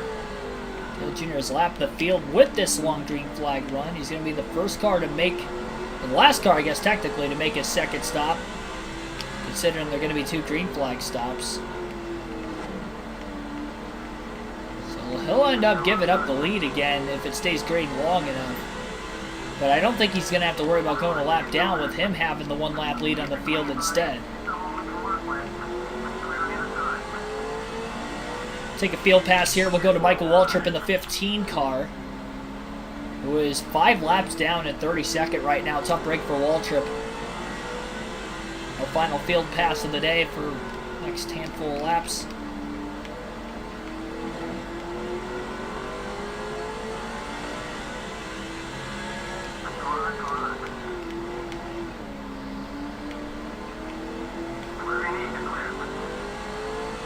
Not a good race for Mikey so far.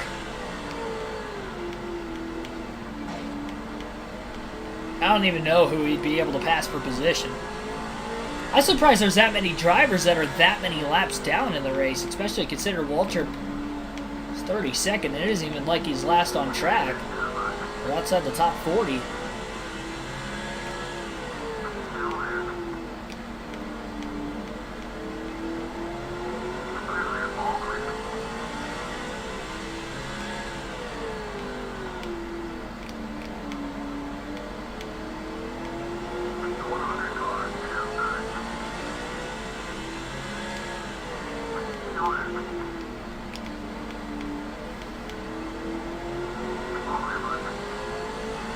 None of these passes have been for position so far for Waltrip. He's passed 5 cars since we took over for him about 4 laps ago.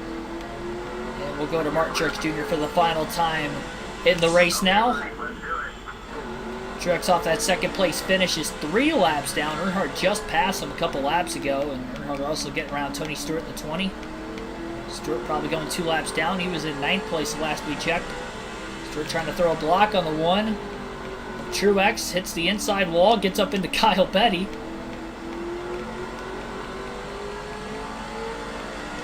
Stewart's all over the place like Casey Mears was. Dale Jr. quickly to the inside of Kurt Busch in the 97.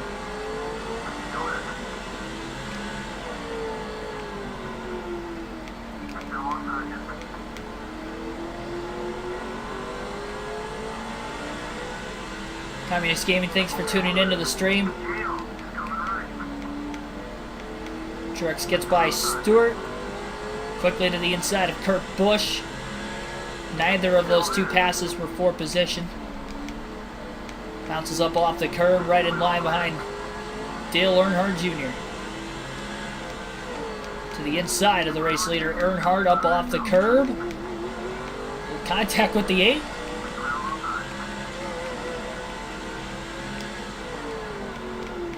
Back to 2 laps down temporarily. 1 more lap will go back to Dale Earnhardt Jr. again. Big run underneath the 50 of Jimmy Spencer. Truex off the curb, almost got into the barriers. He entered so deep into the corner.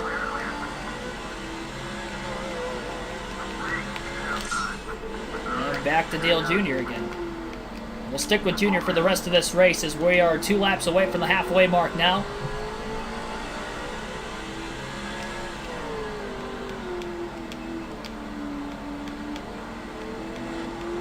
Truex never gained a single spot for position through all the passes he made on the track as well. I know the trivia question tonight, I do not know the answer, but it's one I'd like to ask you guys, so I will have to pause it once I give you guys that question so I can find the answer myself. I'll pause down the back straightaway this time by. Dale Jr.'s got a mirror full of Kurt Busch.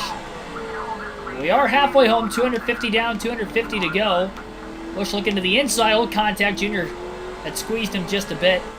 And now we'll have tonight's trivia question. Tonight's trivia question on the channel is, who is the driver to start deepest in the field to win a Martinsville race? I should say, who is the driver who had qualified the furthest back in the field and win a cup race at Martinsville? That is tonight's trivia question.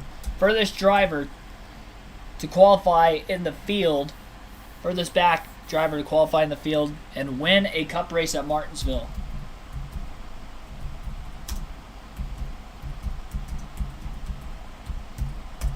I do not know the question, so I will have to look it up here for a quick second. Again, that is the question for tonight.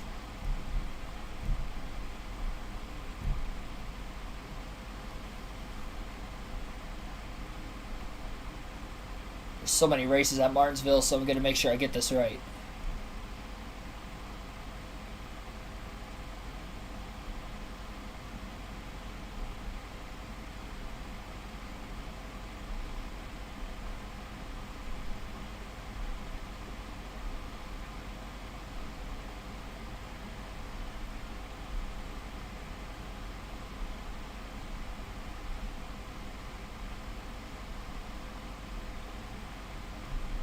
Alright, I do have the answer.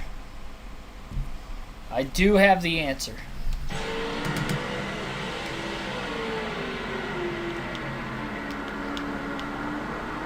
weren't even that many drivers who realistically started outside the top 20 and won. There's been over 100 races at Martinsville in the Cup Series. It's crazy.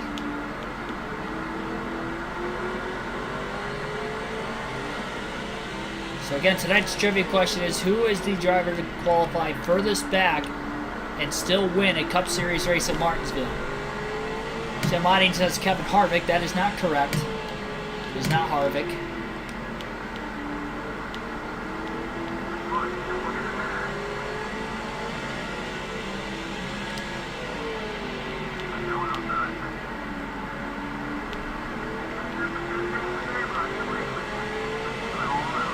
I will give you a hint at lap.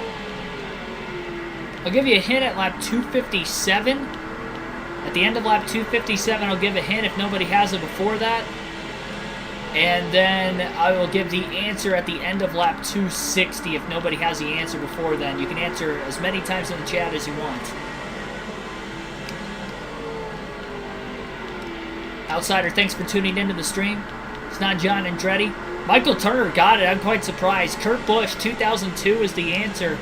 Kurt Busch qualified 36th for that race.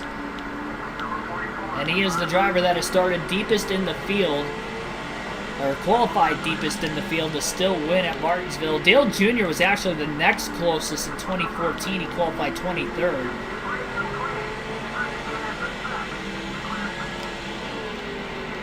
But the very deepest was Kurt Busch, 2002. Incidentally, Dale Jr. and Kurt Busch both racing somewhat near each other on the track right now. John Andretti was a good answer though, too.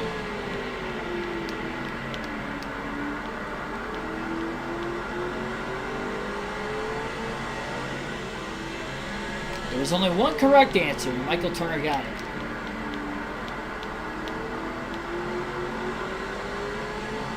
Kids have been using your phone for kid videos. Kick them off, but it's okay. I explained to them Keegan's stream is tonight. Keegan's stream tonight is more important. It's like, hey, he's in the chase right now. I know you guys don't know what that is, but he's only got 5 races to go, and he's 6th in points. We've got some big time Cup Series NASCAR going on tonight. Important time of the season. Halfway through the fuel run right now, by the way, for Dale Jr. A little past halfway through this current fuel run. Gonna need the caution come out either before he pits. I mean, if it just stays green to the end, that's probably more beneficial. I just don't know it's going to stay green all the way to the end. It has been a nearly 200-lap green flag run so far, though. After the only caution for Leffler spinning, with a little bit of help in turns 3 and 4 earlier. It's been the only caution so far at Martinsville. I don't remember how many we had in the first race here. It's only 250 laps. I feel like we had at least more than one. Tonight, in over 250 laps, just one. I think Tony Stewart's the only rival Dale Jr. has off of this race so far with contact he's made. Surprised Jason Leffler and Casey Mears aren't rivals considering the amount of contact in which Dale Jr. had made contact with both those cars throughout this race as well. Jr. will take it.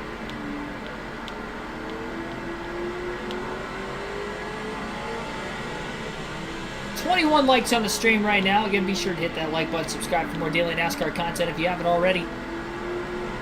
Junior putting a beating on the field so far after qualifying on the pole tonight at Martinsville. A 1-lap lead on the field with this long green flag run of almost 200 laps.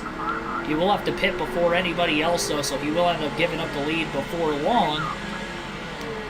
Right now, it's going well. Dover Monster going to get up into Boris Said in turns 3 and 4.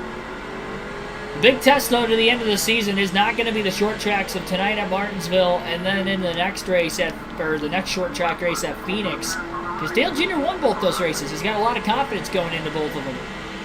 It's going to be Atlanta, Texas, Homestead is going to be the difficulty of the schedule. Those mile and a halves. Junior's only won 1 mile and a half this year, and it was actually in the chase at Kansas just 2 races ago. Edwards has been the one to beat on the mile and a half. So he is the points leader. So Junior's got to make sure he makes up a lot of points today and a lot of points at Phoenix and just kind of hope for the best in those other 3 races. We have not raced at Homestead on this game yet in any series. We have not raced at Phoenix in the trucks yet, but we have raced there in the Busch and the Cup Series. And that's the only tracks that we have not been to yet of those remaining on the schedule in all 3 series.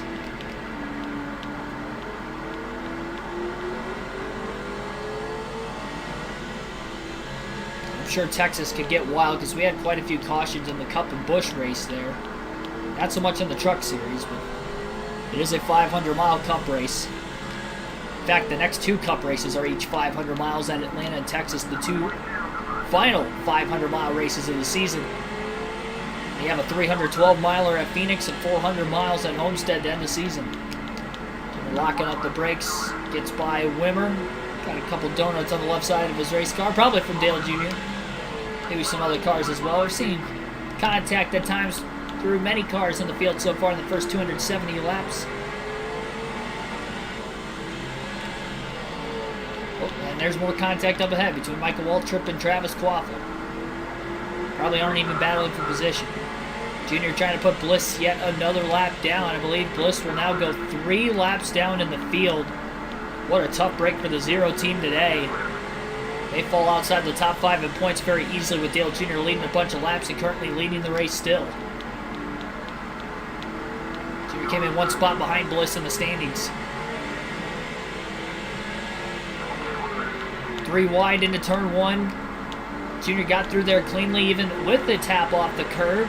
Getting by his teammate Michael Waltrip, who was the 3rd car on the outside and the middle car in that 3 wide battle of Travis Quaffle as well. Former Truck Series champion is Quaffle.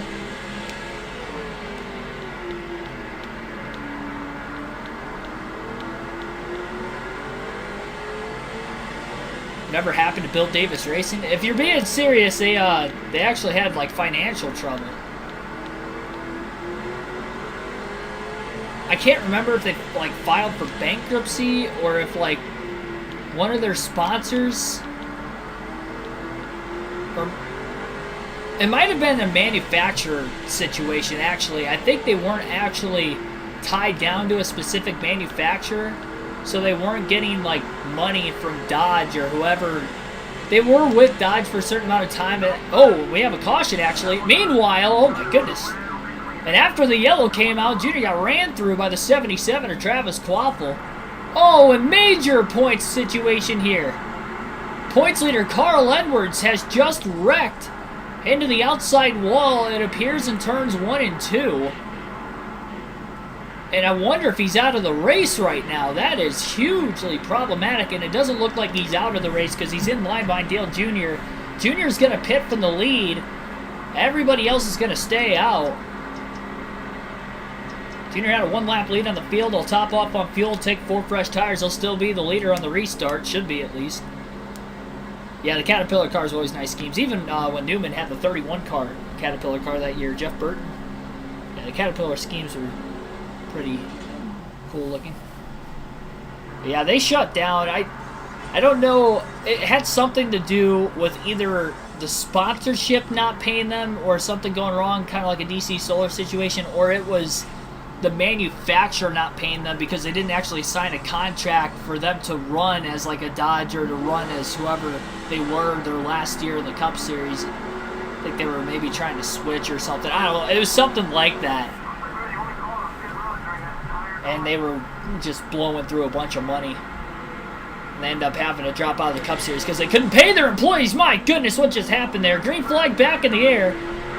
That was a glitch I have never seen before in this game. Carl Edwards just ran through Dale Jr. on the restart after wrecking, bringing out the caution before that. What is wrong with Carl Edwards? And Junior, by the way, not the leader in the restart for some reason. Matt Kenseth is.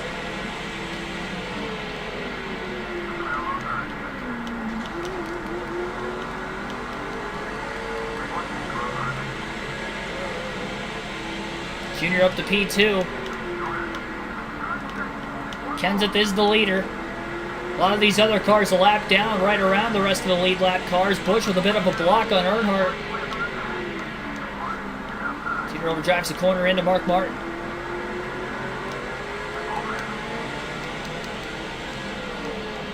Kenseth's going to get by Marlin. He'll bounce off the curb from Dale Jr.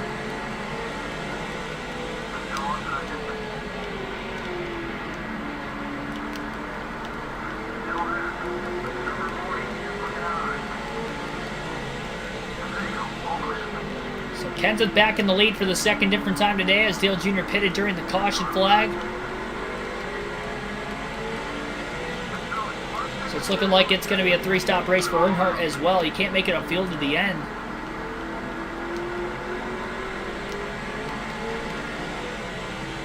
Looking to try and stay ahead on strategy if at all possible, because he is still the latest car to pit and actually has fresher tires than everybody else in the field because nobody else pitted during that caution. Blaney had the cat pit. I don't remember Blaney being... Oh, Dave Blaney. Yeah, Dave Blaney did. That was still when it was Bill Davis Racing, though.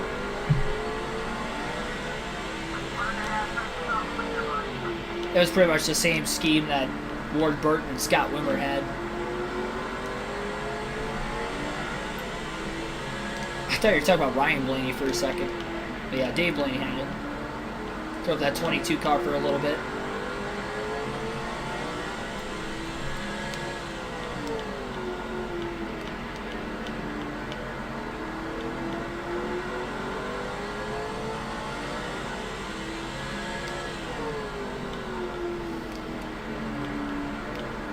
Bounce off the curb by Earnhardt. Matt Kenseth setting a quick pace right now.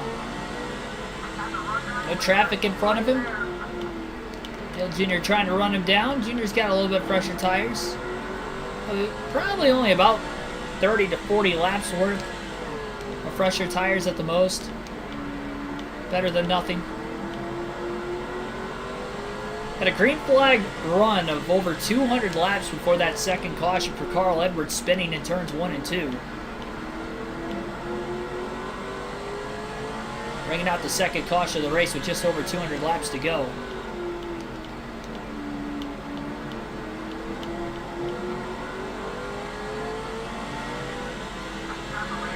Running down Matt Kenseth in the 17. Kenseth goes a bit wide through 1 and 2. Junior gains a ton of ground on him this time. It looks low.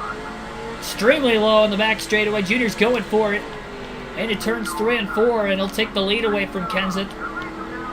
Lead change number 6 in the race as Dale Jr.'s back out in front at Martinsville. And a 19.905 that last lap to get by Kenseth with a clean pass in 3 and 4, first opportunity he had.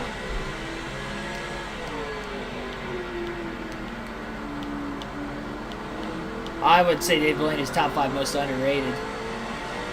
That he never won a cup race, so I wouldn't say that much. One time he had a shot decent equipment with RCR, he didn't do so hot either. One career Busch Series win. At least he was able to win something. Pretty good race at that. He beat out Matt Kenseth at Charlotte head-to-head.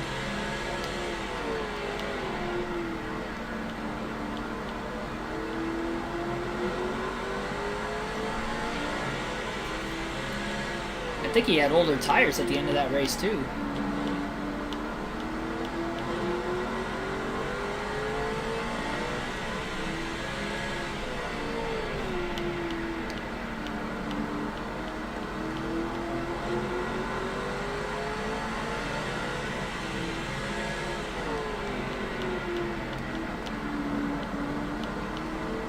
Six-tenth of a second lead for Dale Jr. following a few laps after this most recent restart. About to catch lap traffic again.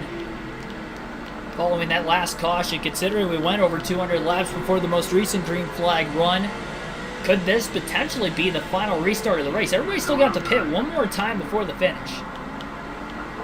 And the window will open up in about another 38 to 39 laps, so we may see drivers short pit as soon as that window does open to the end of the race.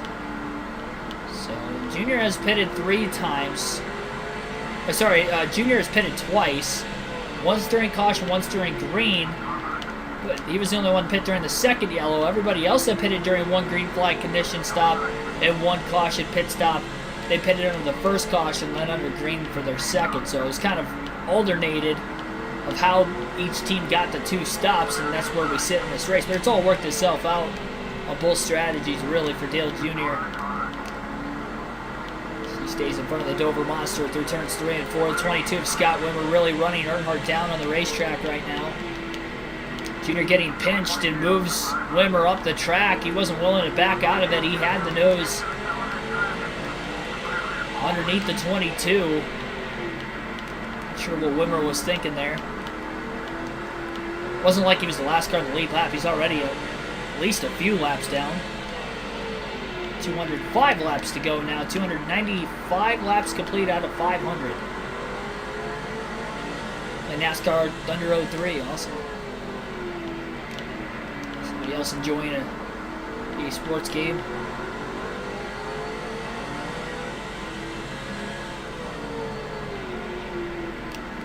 Yeah, this is true. I think Dave Blaney was a serviceable driver. I wouldn't call him underrated, though.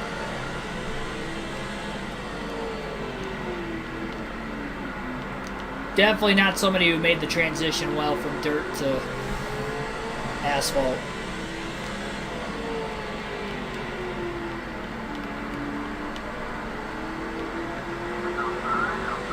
He was an underrated super speedway racer, though. Especially in the tandem draft era. I can remember him having good cars with Tommy Baldwin racing. Good races. There was a year he was in the top 10 late at Talladega, and he got spun, I think, by Tony Stewart or somebody late in the race.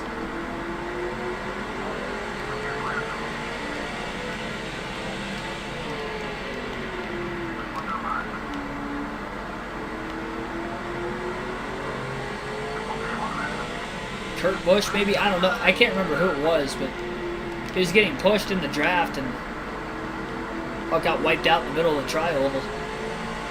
Made a great save, though. Fortunately, it took him out of a good finish. Like, he was competitive that day. He was leading laps.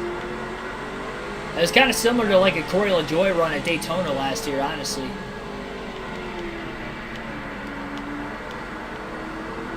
About a similar caliber driver and similar caliber equipment. But actually racing well in the draft and with the leaders, leading laps at Talladega that year. Wasn't just riding around and was there at the finish. But he had a couple races like that with Tommy Baldwin racing.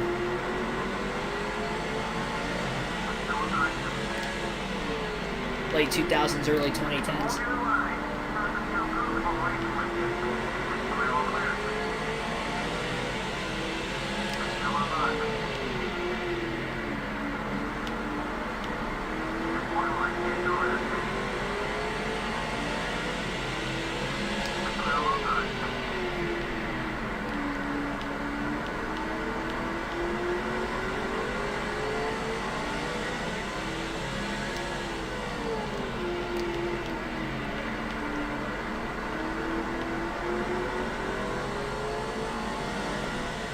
.1 second lead for Dale Jr. over Matt Kenseth, continuously pulling away on a little bit fresher tires on the 17 and really everybody else in the field.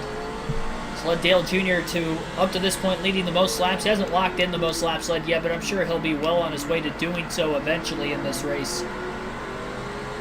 I'd probably say within the next 50 laps he'd lock it up if he continues to lead. And he's going to have a shot to lead up to 400 laps in tonight's race as well.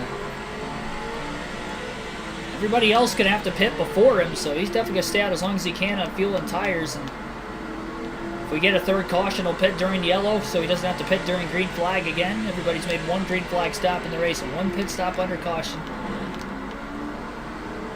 With Junior pitting during that last yellow, he could probably go to about 50 to 60 laps to go before he ends up having to pit again, so he can go quite a ways yet on fuel. Managing those tires fairly well throughout this race as well. Hard to do at a track like Martinsville. Harsh braking zones, very tight corners. Really use and abuse that right front tire all throughout the run, especially in the concrete surface in the corners. Usually the concrete surfaces wear out the tires a bit more than the asphalt surface. And the left side's, of course, hitting the curb on a repeated basis. Going to wear those tires out quite a bit.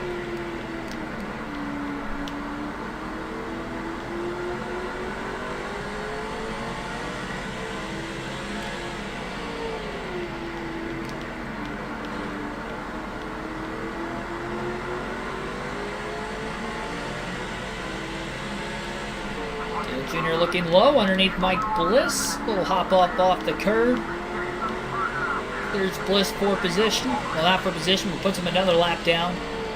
Bliss at least 4 laps down in this race right now. Tough break for the Zero team. The little team that could, as far as the playoffs and the chase is concerned, just to be top 5 in points with 5 races to go is something that I don't think any of us realized that was even possible. Even middle of the season, I mean, he was having a good year, but he really heated up in the second half of the regular season. He's carried that momentum into the playoffs, but today it's just not worked out for him. Outside of that blown engine he had at Kansas, he's finished in the top 6 every chase race.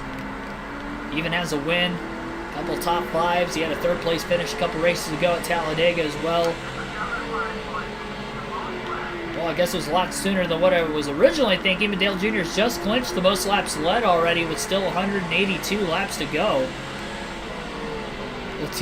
I mean, nowadays Haas isn't the little team that could, but at this time Haas was the little team that could. Just a single car organization with Mike Bliss as the driver. I don't think anybody saw that.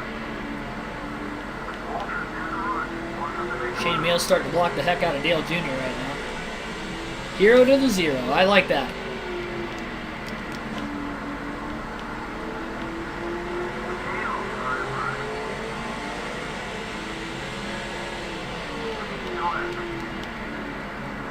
I wish I would have been calling them that this whole offseason. That's a good name. Hero in the 0.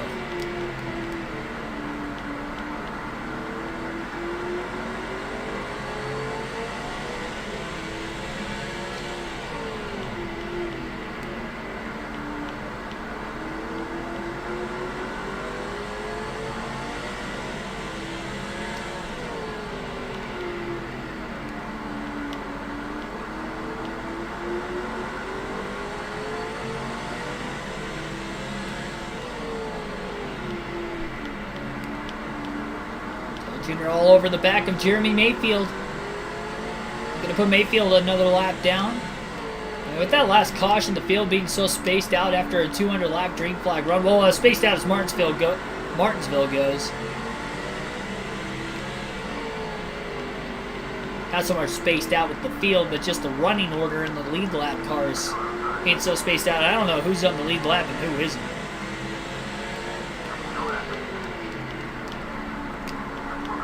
Riding the curb all the way through 3 and 4 to get by the 19 car. Almost a 3-second lead for Dale Jr. over Matt Kenseth, who was in 2nd place and has been for a large portion of the day, really ever since the restart from that first caution.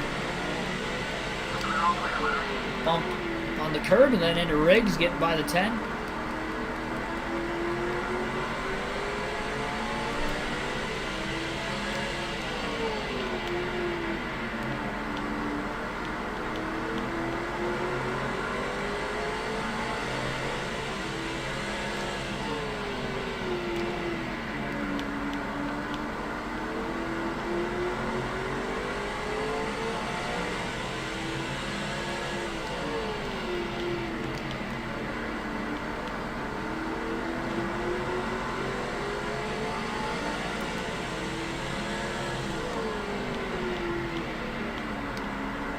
Crew mode in 03, 3rd in points.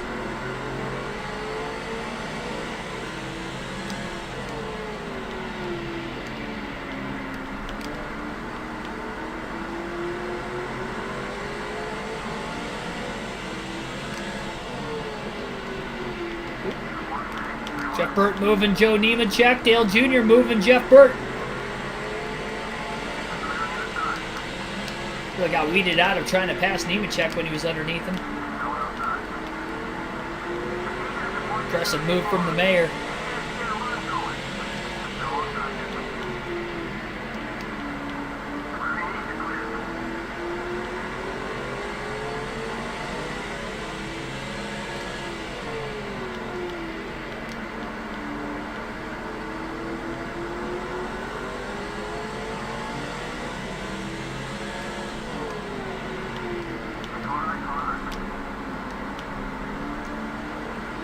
tight by Ryan Newman. No surprise there.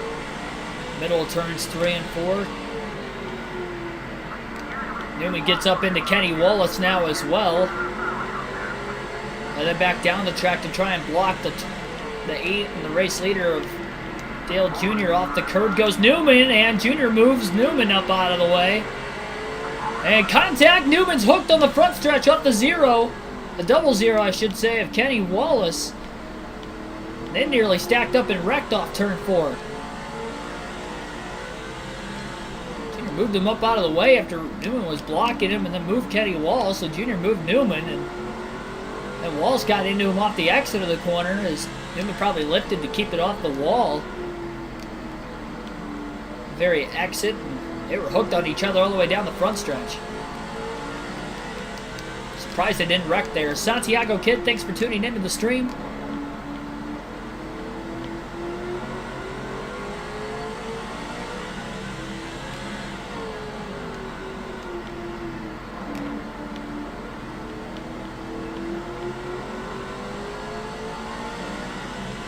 Imagine winning multiple grandfather. Yeah, just imagine all the grandfather clocks that like Jimmy Johnson has. Jeff Gordon's won a lot here before. All striking noon at the same time. They're just all going off. It'd be so loud inside the house. Especially as big of houses I imagine they have. It probably just echoes. Oh, gigantic pounce for Casey Mears that time. Hit the curb. I was waiting to see if he was going to hop up into the 100 car of the Dover Monster. Monster chops off Dale Jr. and the contact led him to getting into the back of the 41 car as well.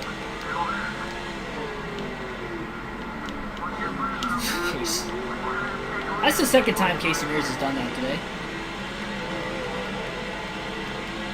Squeezing Dale Jr. in the middle of the corner.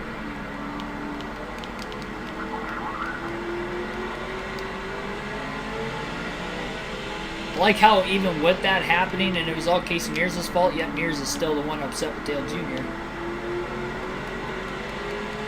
Enough to have the rival indicator on. We're within the fuel window to make it to the end of the race. 170 laps to go. Nobody pitting yet. Yeah, doesn't Darrell Waltrip have like 10 or 11 of them?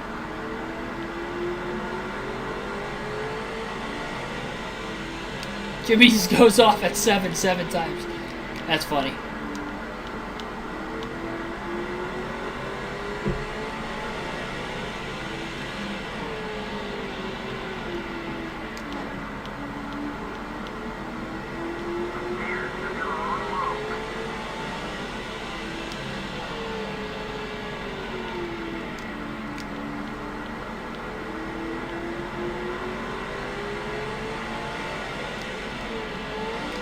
Blocking Dale Jr. Jr. backing out of it.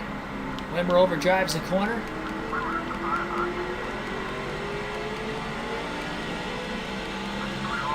Just under a 2-second lead now for Earnhardt. He's really been struggling in lap traffic for really the first time today over the last handful of laps. I think there's a good chance this race stays green to the end. Jr. may consider short pitting because I got him a ginormous lead the last time he did that. The leaders are starting to catch up to him. And again, that window is open to make it on fuel the rest of this race. Not an ideal strategy at Martinsville, but it worked once.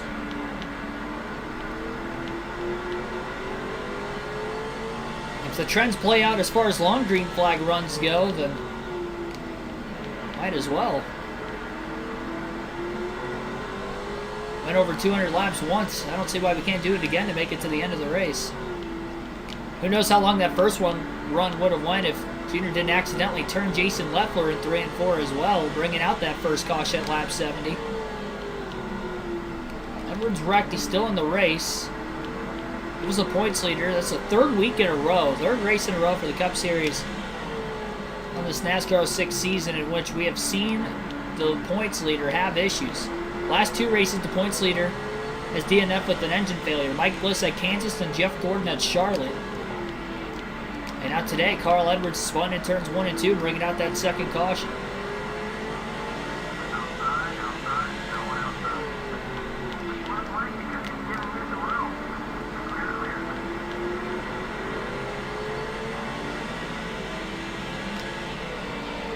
1.5 second lead again.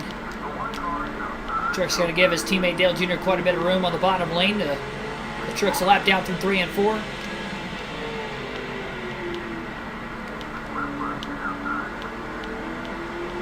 Still nobody hitting pit road yet. Got 160 laps left this time by.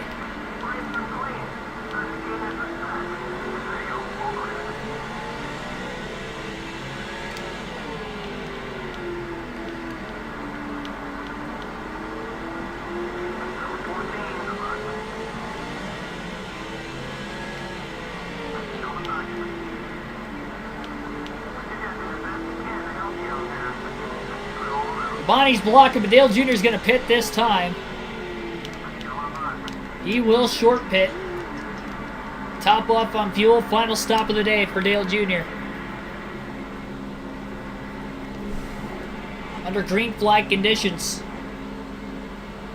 As we have 159 laps to go at Martinsville. New Hampshire trophy case would be smell. Yeah, it'd probably smell all fishy. Had that fishy smell. I don't think those lobsters would be alive anymore either. I mean, then again, I feel like they would live for a long period of time. I don't know the exact lifespan of a lobster. Maybe it'd be longer than we think. I wonder if it's like a turtle where they could live to be like a couple hundred years old. Man, dude. Pull tires all loose coming up out of the pits.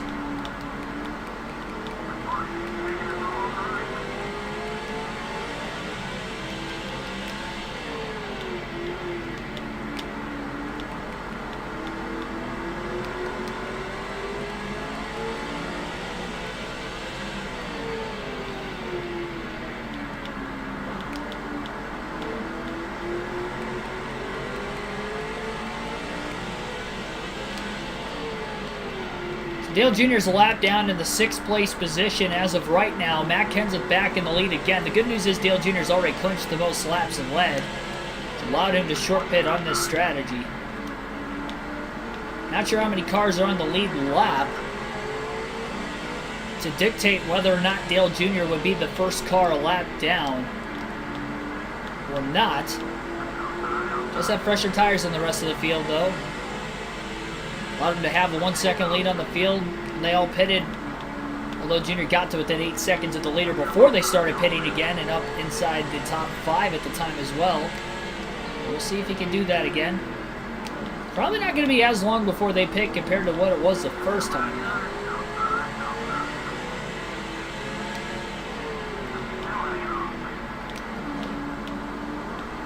Carl Edwards on the lead lap, even after wrecking earlier, so he's in the top 5 currently. Even after wrecking, just trying to make it to the end of this race.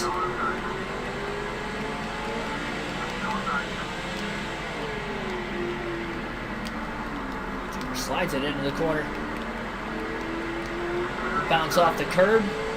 Still stays in front of the 88 of Jarrett.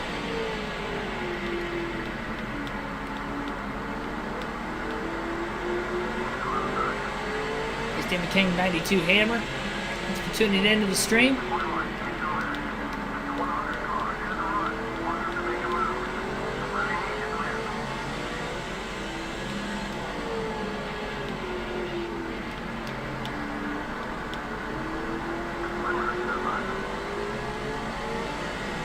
One car hitting the pits just up ahead, Casey Mears in the 41. A couple other cars already on pit road making their final stop of the day. Just exiting pit road, it looks like, for a few of the drivers. Elliott Sadler, Jamie McMurray just coming out of the pits. Oh, got a little contact getting into turns 3 and 4. Ricky Rudd, Joe Nemechek. I saw a couple other cars further up ahead. Jimmy Johnson, somebody else. Also making contact. None of the lead lap cars pit that last time, though.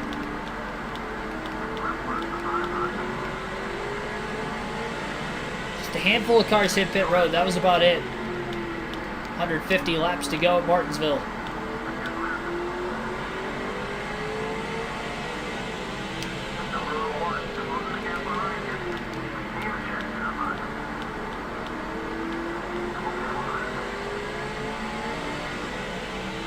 Truex trying to block Junior with the fresher tires. Powers down, hammers down, gets around him. Johnson trapped behind Truex on the outside. Looks like Michael Waltrip is going to be pinning. Heading towards turns 3 and 4 this time.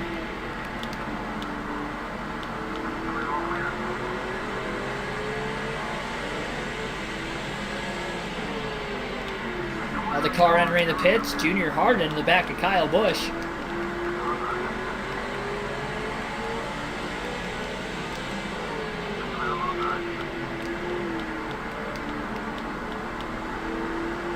Off the curb by Dale Jr. So underneath the 5 of Busch again. This time he uses the 14 of John Andretti as a pick to get by the 5.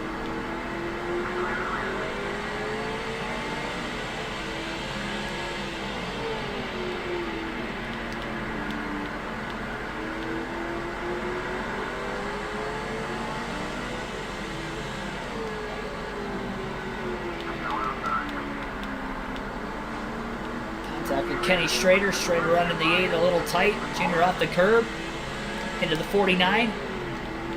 Clear on the middle of the front straightaway though.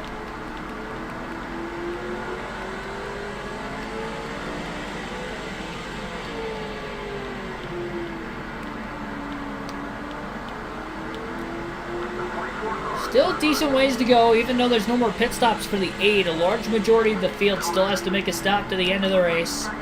That is why Dale Jr. is a lap down after short pitting, though. He's in the 6th place position, so just 5 cars on the lead lap. And race leader Matt Kenseth is just a couple cars ahead of Dale Jr. as of right now, so I believe Jr. is in the free pass position at the very least. Caution came out, he'd get to be back on the lead lap, but he'd be at the tail end of the longest line. It would give an opportunity for drivers that have fresher tires than him, pitting during a potential caution period as well. Oh. Biffle got a little loose into the corner, and then Dale Jr. got into him.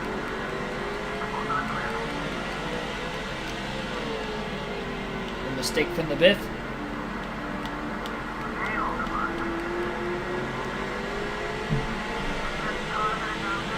More drivers potentially hitting the pits this time by. Not the leader, Kenseth at least.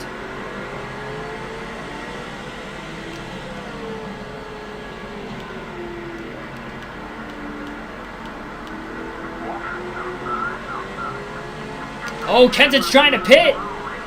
Biffle went to the bottom and got launched from behind by Dale Jr. Jr. had nowhere to go but to run into the back of Biffle. Wasn't expecting the leader to pit that time, but he will, so Dale Jr. back on the lead lap.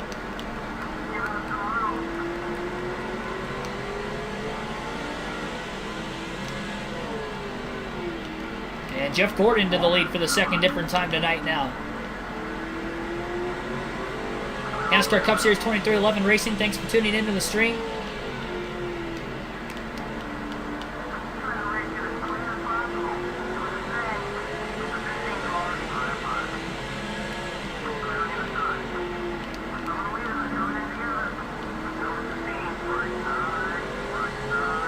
It's also worth noting, we haven't really talked about it today, but if Dale Jr. could win and be his 14th win of the season, it would be the most all-time in the modern era, breaking Jeff Gordon's modern era record in 1998, in which he had 13 wins that season. It would be the 3rd win of the chase for Dale Jr. as well in the first 6 chase races.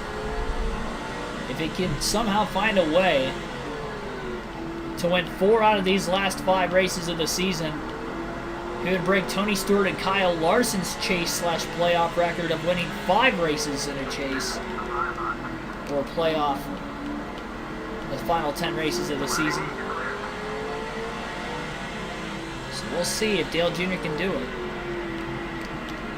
Might be the hot streak he needs to win the title, considering he's 105 out of first coming into the race today. Truex is going to be on his way into the pits. He'll be the last of the 3 DEI cars to hit pit road. Gordon's still out on the racetrack. Dale Jr. still in 3rd. Waiting on the top 2 to pit. And actually 2nd place was on pit road there, so Junior down to P2. A little contact with Kyle Petty in the 45, getting by him. Gordon's about 14 seconds roughly ahead of Dale Jr. yet. The only drivers to lead laps today, Dale Jr., Jeff Gordon, Matt Kenseth, Carl Edwards.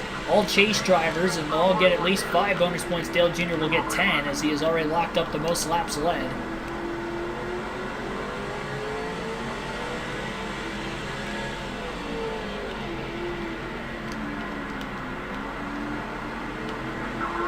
Yeah, Gibbs had, what, 3 of the 4 Championship 4 drivers in 2019? Well, they did in 2018, too, and... well, I guess Truex was still racing with Furniture Row that year. It was a Furniture Row, then 2 Joe Gibbs Toyotas. Oh, man. Contact with Casey Mears there. Bobby Labonte was trying to pit. Jr. got sandwiched between Mears and Labonte, and now Mears is really upset with Dale Jr. He's got to make sure not to cause a caution here.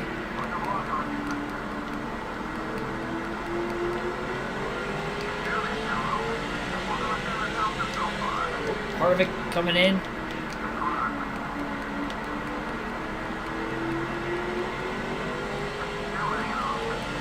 Still 130 laps to go. It sounds like Jeff Gordon may be pitting this time by. Hope he stays out again. Keeping Jr. in second. No Torres, thanks for tuning in. Yeah, Homestead's the last race for the championship on this season.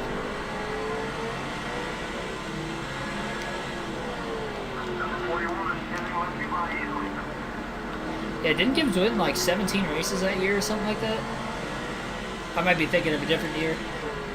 Oh, but Casey Mears has to pit again, because this is not going to be an easy pass for Dale Jr. He's just underneath him on the front straightaway right now into 3 and 4. And Mears going to try to take Jr. out. Knocks him up into the curb.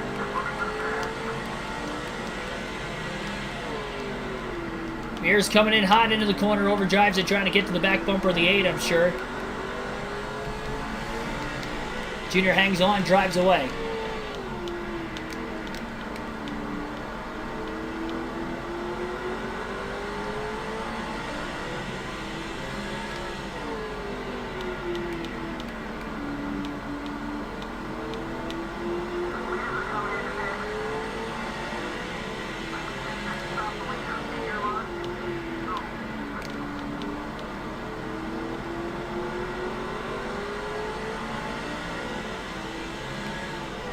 Maybe they will go back to Homestead again at some point.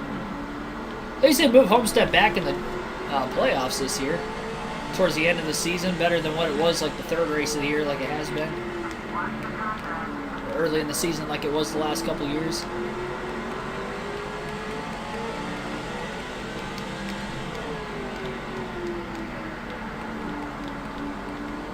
A lot of traffic right in front of Dale Jr. right now, and I believe I see Carl Edwards as the last car in the lead lap, not too far up ahead.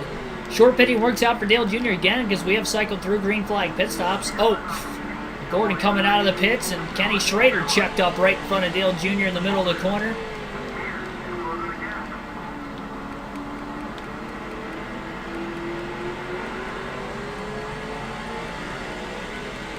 So Thomas, thanks for tuning in. There might be, oh, and Casey Mears is caught up after that contact with Kenny Schrader the lap before. Jr. needs to get around this 49 car. Schrader's blocking. Casey Mears trying to wreck the 8 right now.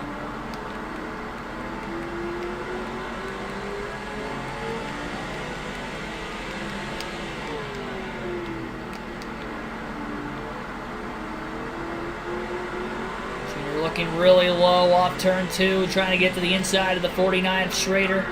He's under him. Borsett on the outside, going to use the 36 as a pick. He's going to clear the 49 at least. He can't quite get underneath the 36 of Sed. Just under a 13-second lead for Dale Jr., though. He does have a little bit older tires compared to everybody else because he pitted 20 to 30 laps before him. But that has allowed him to grow what was about a 2 to 3 second lead out to a 13-plus second lead.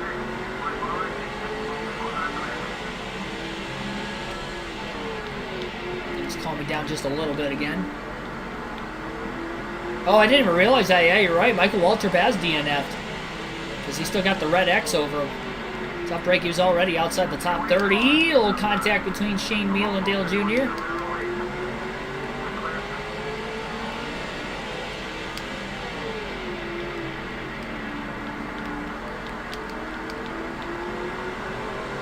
race is not over yet. All it takes is one more caution to bunch these leaders back up again. Jeff Gordon would be the last car on the lead lap. He was the last car to pit, so he's probably got the freshest tires of anybody in the field. I would like to put him a lap down if at all possible. Contact for Meal after he'll try to chop off the 8.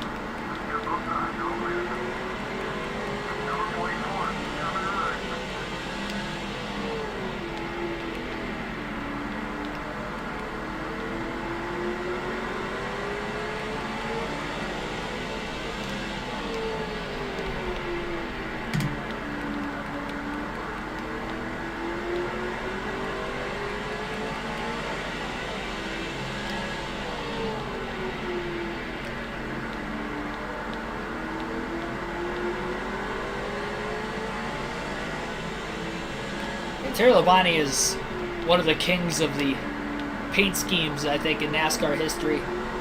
Always had some great schemes. Honestly, I feel like Kevin Harvick has always had a lot of great schemes of any of the current drivers, both in his SHR days and RCR days.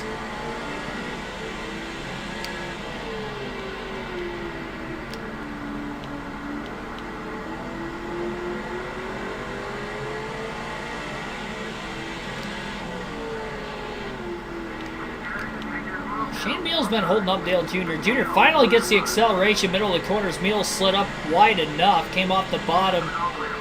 It's going to allow for Dale Jr. to drive underneath him, and he'll clear Meal cleanly finally through 3 and 4.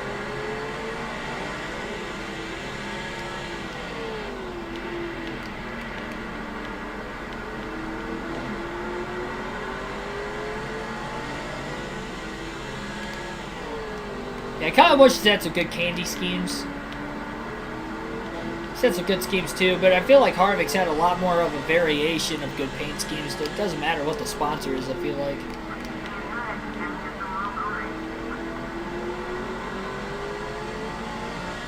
Well, there's the Busch Beer, Mobile One cars, even his Budweiser schemes. Good wrench cars, of course. The original shell paint scheme in the NASCAR Cup Series before Logano's. The Reese's Busch Series car paint scheme. It's got a lot of good ones.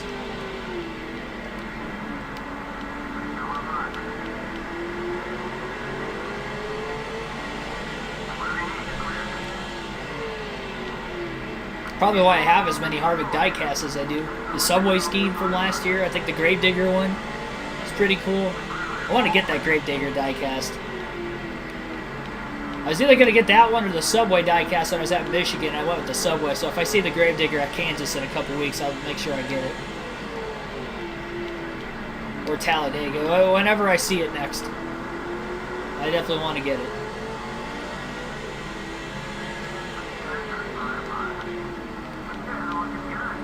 Driving it in deep, looking low underneath the 50 of Jimmy Spencer, makes the pass. 108 laps to go for the 8 of Dale Jr. Closing in on Jeff Gordon and Carl Edwards, who are the last 2 cars on the lead lap as of right now. Only 6 cars on the lead lap as we run. And Jr.'s got a 14-second lead over second place. The more cars he can lap before a potential caution, the better, and the more of a shot he's got of winning the race. The less cars he would have to compete with on a restart.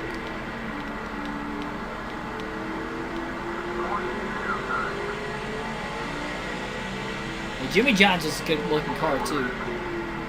Pretty basic, but good. Jeff Gordon stuck behind the lap car of Kyle Petty. Jr. using Petty as a pick to get by Gordon. And the 4th place driver point's going to go lap down in the 6th place position. And now points leader Carl Edwards as well, just up here.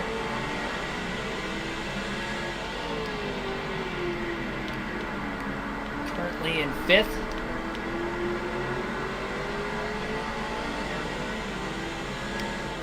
And Bud the Busch, yeah.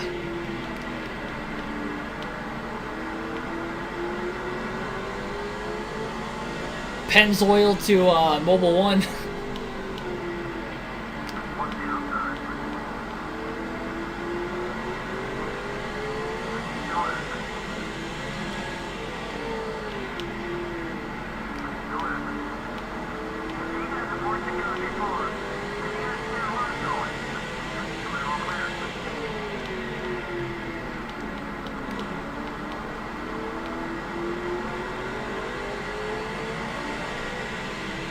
Edwards is blocking right now.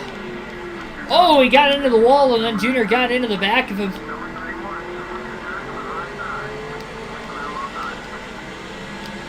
He's willing to drive Junior all the way down on the racetrack that time.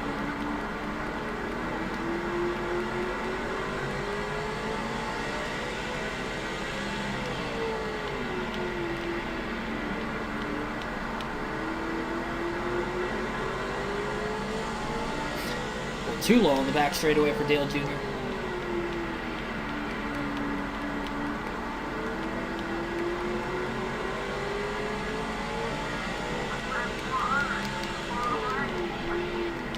Locking the tires up just a bit into turns 1 and 2.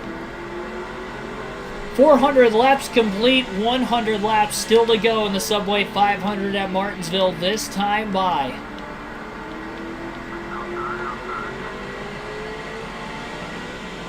What if he goes from like Hunt Brothers Pizza to like the Giorno's or something next?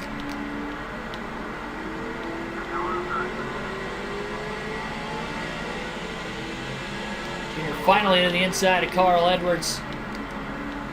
Passes him cleanly.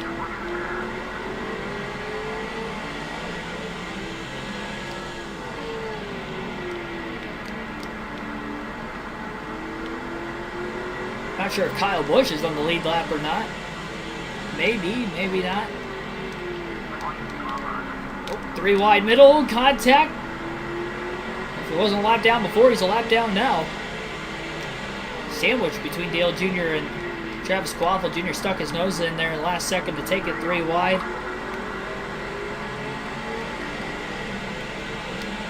So he used up Busch a little bit.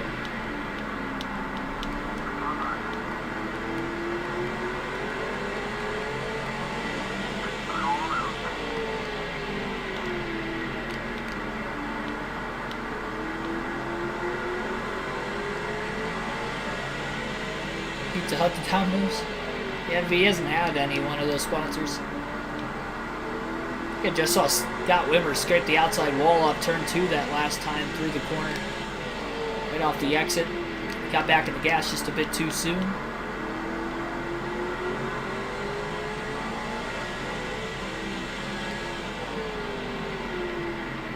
Subway schemes have always been good, in my opinion. From Biffle to Edwards, down to Harvick.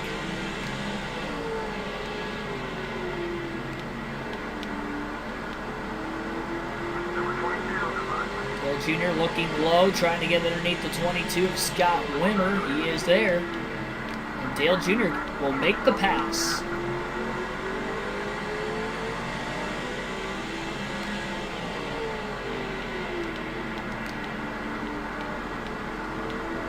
One car blowing up, that would be Kevin Harvick in the 29. We were just talking about him. And now Harvick has blown an engine. And the non-chaser will be out of the race. He was already a couple laps down. He didn't qualify so hot today. It was outside the top 30 early on. Things had not gone his way. And Harvick is out late at Martinsville.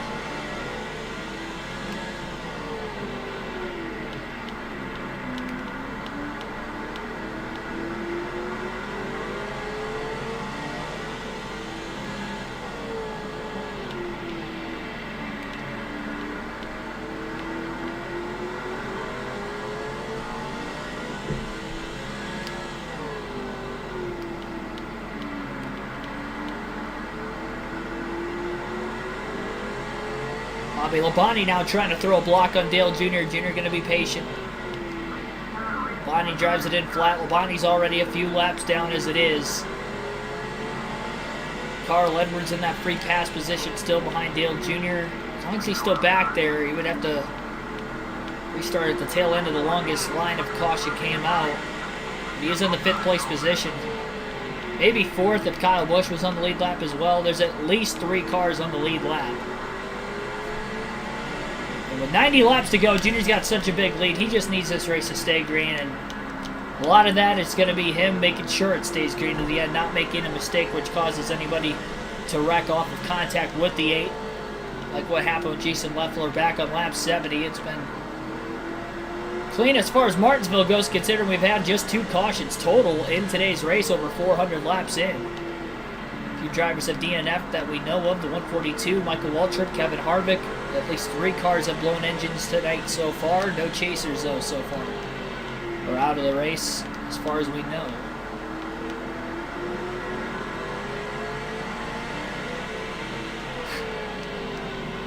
Are you making fun of the Packers? Is that a Packer statement? Not all the Subway cars have looked like that, though. Like, actually, this Subway car is a lot more green than any of the other Subway cars from years past. I think Edwards' was just kind of a plain black with, like, yellow on it when he was with the 19 and had Subway on the car. I liked his Roush Fenway Subway scheme better, as well as Biffle's. Chrome and yellow.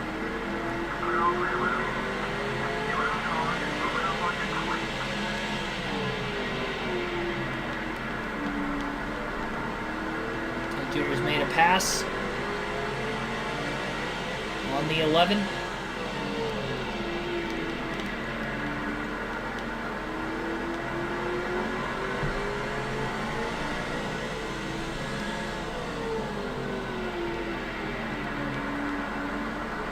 Still 15-second lead. Dale Jr.'s race to lose. He's going to lead over 400 laps in tonight's race en route to a dominating win. His second, well, I should say really third dominating win, considering all the wins that he could have in the 3 chase races he won would all be races in which he had led the most laps.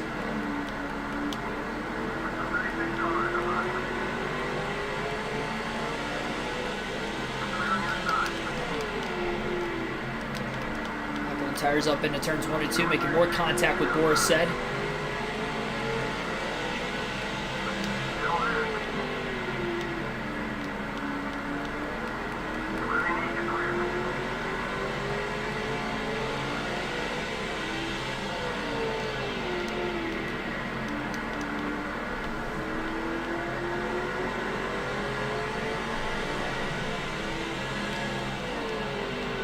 I'm surprised you think Byron's going to make it to the round of 8 this year. I remember you saying that a while back. I mean, he and Bowman have just been terrible this middle portion of the season. I don't have any faith that they're both going to make it past the round of 12. They'd be lucky to make it through the round of 16 with the speed they've had most of the regular season, outside of early in the year when Byron won 2 races. Bowman had that early win. Competed for a win at Coda. I mean, after those races, they were just non-existent the rest of the year. Really, since Richmond, the first time around for Byron, he hasn't been a factor in any races late. And, I mean, Bowman, he's still led, what, less than 20 laps all season? Well, he led some laps yesterday. Probably led more laps yesterday than what he did the entire season leading up to that point.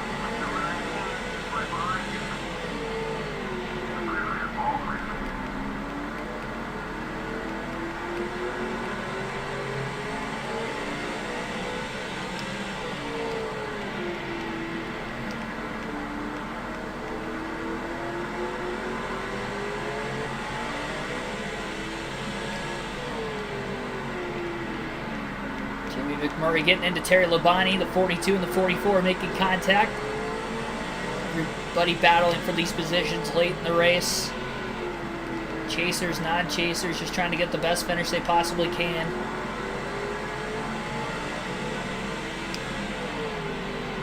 Just like the Packers. Why don't you like them anymore? What happened? What changed?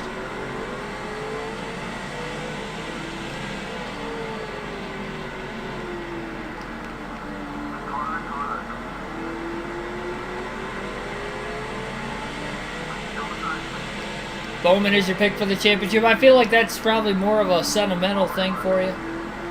I just don't think he's got the speed to do it. I think he had more speed last season than what he's had this year, personally. Not just because he won 4 races last year and only won this year. He was even more consistent last season than this season. He was more consistent at the very beginning of the year this year, like I said, but after about the first 9 to 10 races, he has not been there at all. I became a man A. I'm more of a man than you will ever be.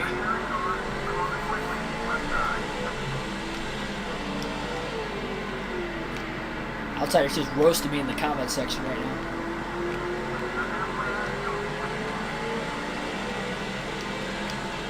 Roasting me in the chat.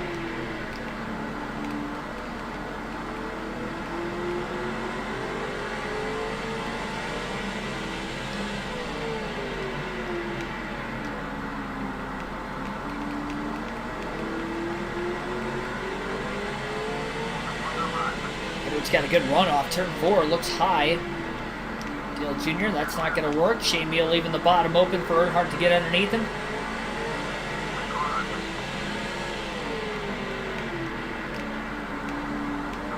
.71 laps to go for Dale Jr. this time, buying the Subway 500. You know, we were talking about Subway this entire time. I didn't even realize this was a Subway 5. Well, I knew it was Subway 500, but it didn't dawn on me. We were talking about Subway, and sure enough, it's a title sponsor of this race tonight. Kind of coincidence. Not planning on that being a talking topic throughout today's race. Probably the most we've talked about a title sponsor in a race ever on the channel.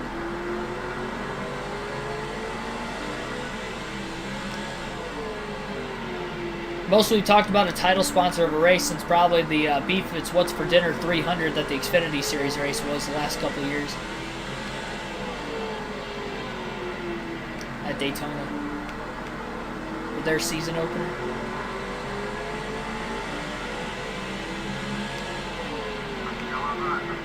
Dale Jr. to the inside. Jamie McMurray, wild hop off the curb. Both left side tires came well up off the ground for Dale Jr. that time.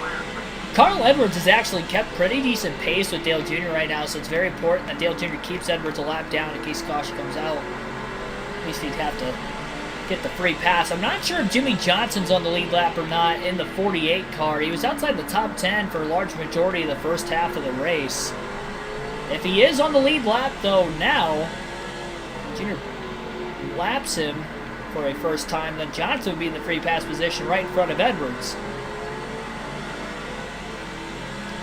Subway's got some good sandwiches, this is true. My go-to is the chicken bacon ranch, but with chipotle sauce instead of ranch.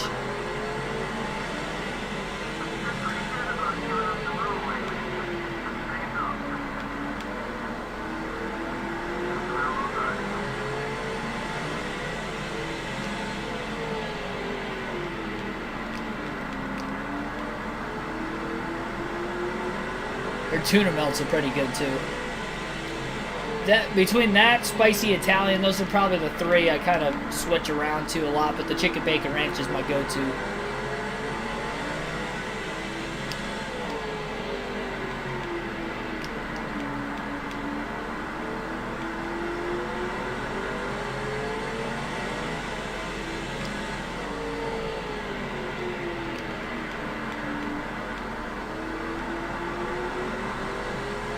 BMT, yeah, that's not bad. They really don't have any bad subs if you think about it. Food at Subway's pretty good.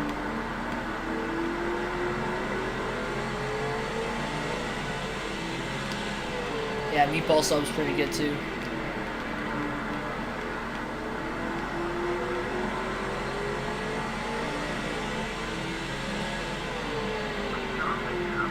Junior drives it in deep, finally got to the inside of Jimmy Johnson. Clears him off turn 4.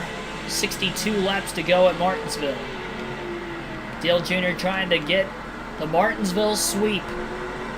Won a 50% race here earlier this season, now trying to win this 500-mile chase or 500-lap chase race at Martinsville. Man, can you imagine 500 miles here? 1,000 laps?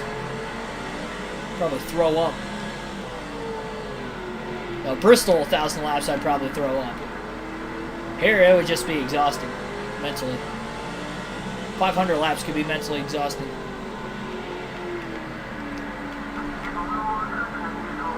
Big bounce off the curb from Earnhardt that time. Well, Carl Edwards has gotten around Jimmy Johnson, so if that was for position, it's more points for Edwards, and it gets him back in the free pass position again. And that's if Johnson was only one lap down to begin with. He could have been more than one lap down. We're not really sure. Bounces off the curb for Dale Jr. Pull in line behind Vickers. Making sure he has cleared the Dover Monster on the outside in the 100 car.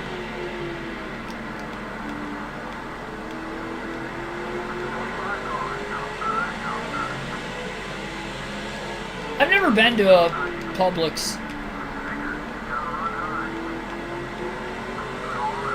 My dad and I keep calling it Publix. Every time we see one, we don't have one in our area at all.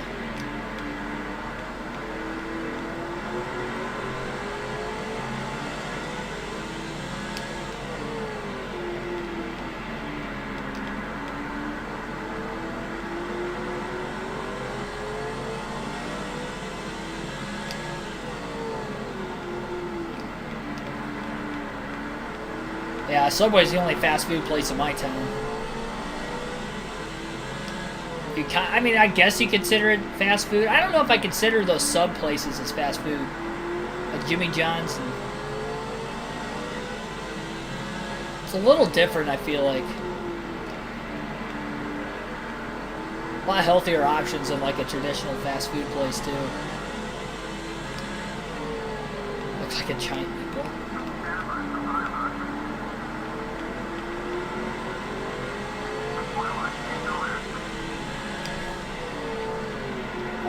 Not that girthy.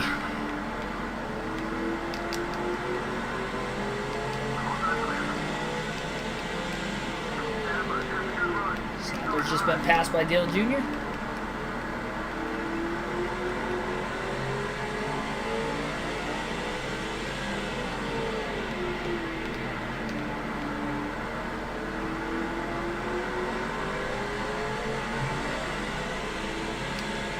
My favorite fast food? Probably Subway.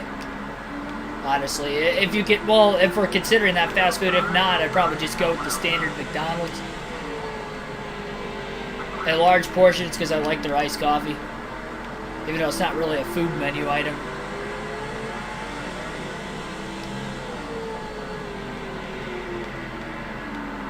I'm not a big coffee fan, but I'll drink McDonald's iced coffee.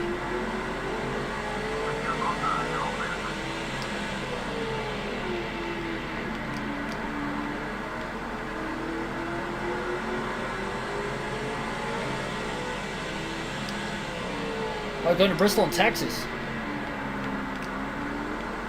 Enjoyable. I wish I could go to Bristol. I was there for the dirt race this year. I'll definitely go back for the night race next season, but this season I'll be doing live commentary of it. I'll actually be doing live commentary for the Xfinity and the Cup race that weekend. So they're both night races. I'll be home in time for the start.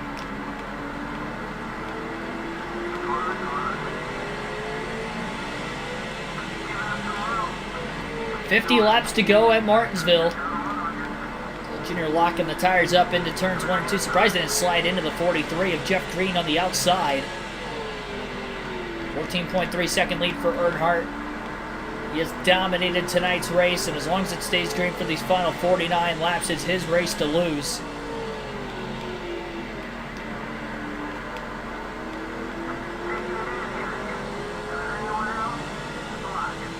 Be the spokesman for Subway. They're looking for one. Hey, somebody wants to come on and sponsor the channel. I'm okay with that. Give me those gift cards.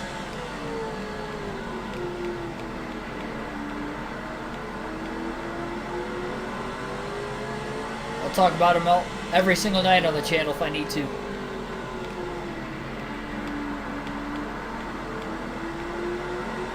It could be, think about this. We could have the Subway Fresh Fit Fast Fact of the night when we do the trivia. There we go. It's got a nice little ting to it. Should we fight Bob Barker? The price is wrong, Bob! Bob Barker's still alive. He's got to be like 90 years old. I mean, he hasn't hosted Price is Right in a long time. Drew Carey's been hosting it for quite a while now.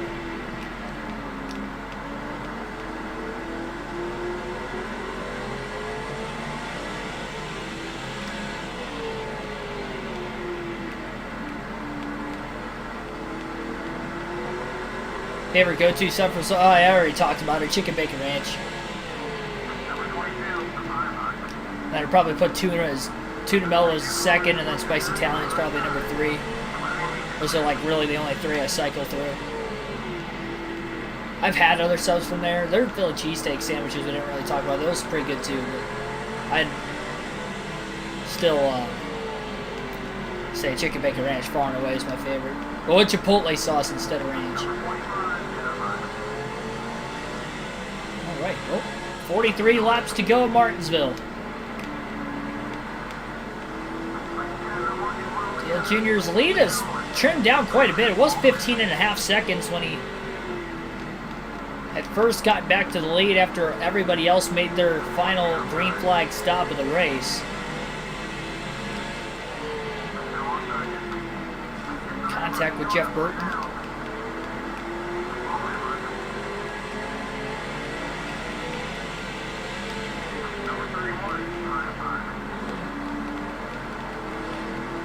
Bob Barker's 98. My goodness.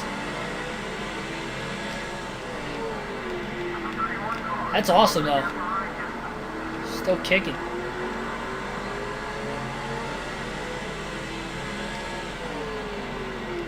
Expect the drive-through lines to be long at Chick-fil-A. They're always long at Chick-fil-A, but I feel like if it's new, they can be extremely long. Popeyes always have long lines, too. I don't know what it is with those places.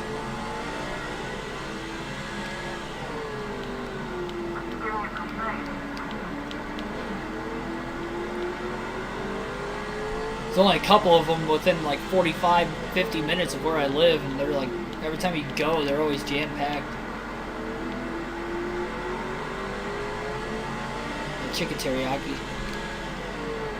Too bad. Their chicken in general, oven roasted chicken's really good.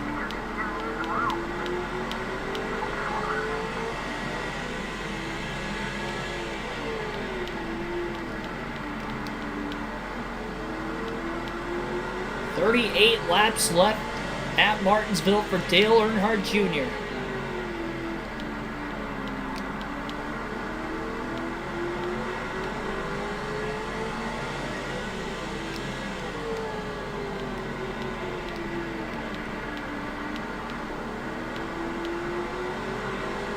Going to live to 110. Yeah, I hope to live a long life, healthy life. Say so far so good. I'm only 23, but so far so good. Got about 30 people watching, 27 likes on the stream so far. Be sure to hit that like button, subscribe for more daily NASCAR content.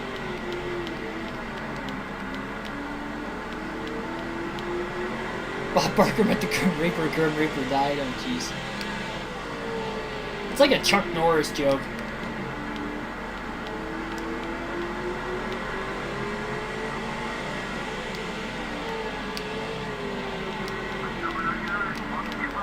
Dale Jr. definitely doing his best right now to keep control of his race car, not make major contact with anybody else, and get to the end of this race without another caution. It'd be very close to the longest green flag run of the race, and I think it would be the longest green flag run of the race if it stays green. Because we went, I don't know exactly what lap we restarted, but we had more than 215 laps to go when we went green this last time. And from lap 70 to just 270 would have been 200 lap green flag run, but because we had not gotten to lap 285 before the last restart, this is going to be the longest green flag run of the race if it does stay green. Again, over 215 laps on this green flag run to the checkered flag. These guys are definitely fatigued right now. This juncture of the race, the tires are getting older at this point in the run. Everybody's got over 100 lap older tires. Who's going to have enough to just survive this race? And Dale Jr.'s in the best spot possible right now. I'm going to be honest, I don't know who Angela Lansbury is. Bob Barker's still trying to beat up Adam Sandler. 30 laps to go, quarter tank of fuel left for Dale Jr. Pitted with 160 laps to go and came out of the pits with 159 laps left. Jr. over to the inside of Jason Leffler. A little bounce off the curb. Going to clear Leffler with a clean pass, though. 29 laps to go for Earnhardt.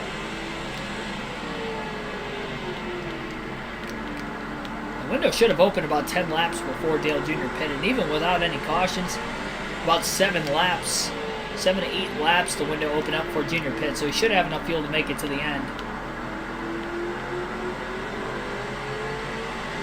They redid the fight. Oh my gosh. I don't believe that. That's not possible. The man is like 98. I mean, Adam Sandler's like in his 50s, so I mean, it's not like... But I mean, he's still like 30 to 40 years younger than the other guy. I don't know who Joe Knockhart is either. No clue. Maybe those are people I should know who they are, but I don't know who they are.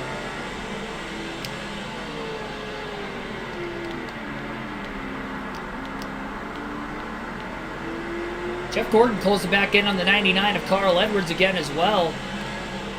We both kind of caught Dale Jr. on this long green flag run. Edwards all over the back of Earnhardt. We'll be trying to move him out of the way to get back on the lead lap in case there is a late race caution so he can have a better shot of trying to win the race. Rather than in the free pass, but him and Gordon battling for that free pass position as well. Junior going to back out of the gas early into the corner. He's going to let Scott Riggs go. Riggs looked like he was going to try to pinch the 8 just a bit. Junior playing smart, 25 laps left.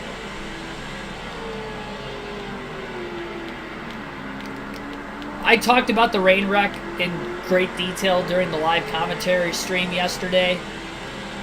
So if you go back and watch the very beginning of it, because I was only able to commentate the last 21 laps of the race before they came back from the red flag. I started live stream about 20 to 25 minutes before they came back to green flag racing again.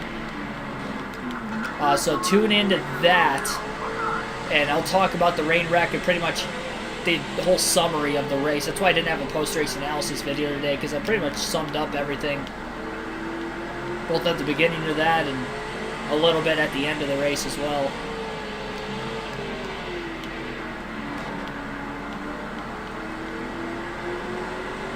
My judgment of the whole thing. 12.5 seconds. It's the difference between P1 and P2. Gap's come down to about 3 full seconds since the green flag pit stops over 100 laps ago. Junior maybe just not getting through as quickly against lap traffic compared to second place. He definitely hasn't been over the last 20 to 30 laps. He's been a lot more patient, knowing he's got a gigantic lead, just really playing it safe here, making sure there's not going to be a caution flag. And this could save his tires a little more to the end of the race as well. If it does stay green, he finally gets around Scott Riggs. A little more room to run in front of him again.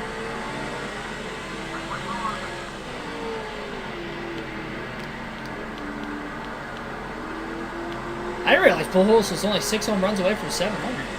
Hope he gets there before the end of the year. That'd be cool. I don't know if he's playing next year or not. Is this his final season?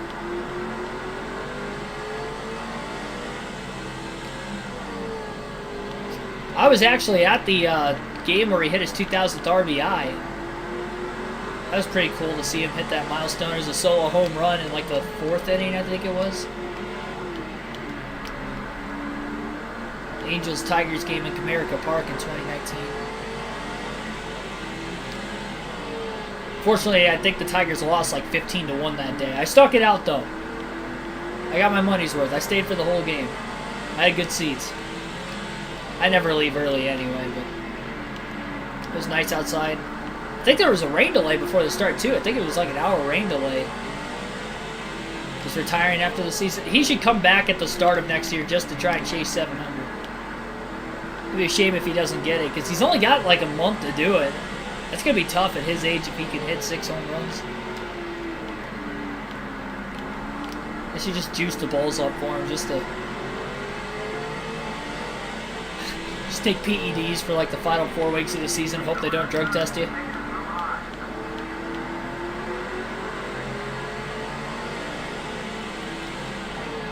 If he did that and ended up hitting like 15 home runs in the final month, they might actually drug test him. I'm kidding, don't do that. That's not good on your health to take PEDs, so I wouldn't recommend doing it. For anybody. I don't care if you're a professional athlete or not. Cork his bat. Yeah, there we go. That's a safe way of doing it. Just cork his bat. You know, people want to see history. The junior making the pass on Terry Labonte as well that last lap. 13 laps to go at Martinsville.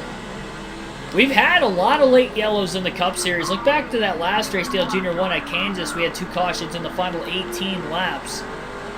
If we do get a caution in the final 20 laps, this is going to be the 5th chase race out of 6 in which we've seen cautions in the final 20 laps of the race.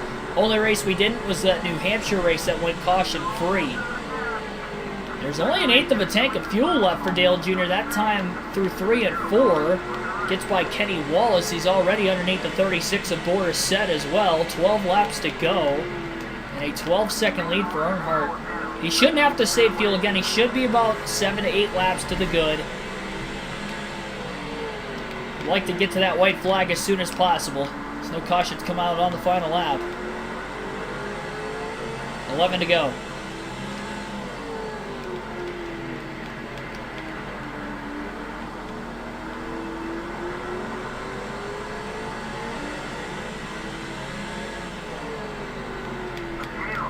Driving it in deep to the inside of Shane Meal in the 08. Bounce off the curb. 10 to go. 10 laps left for Dale Earnhardt Jr. at Martinsville.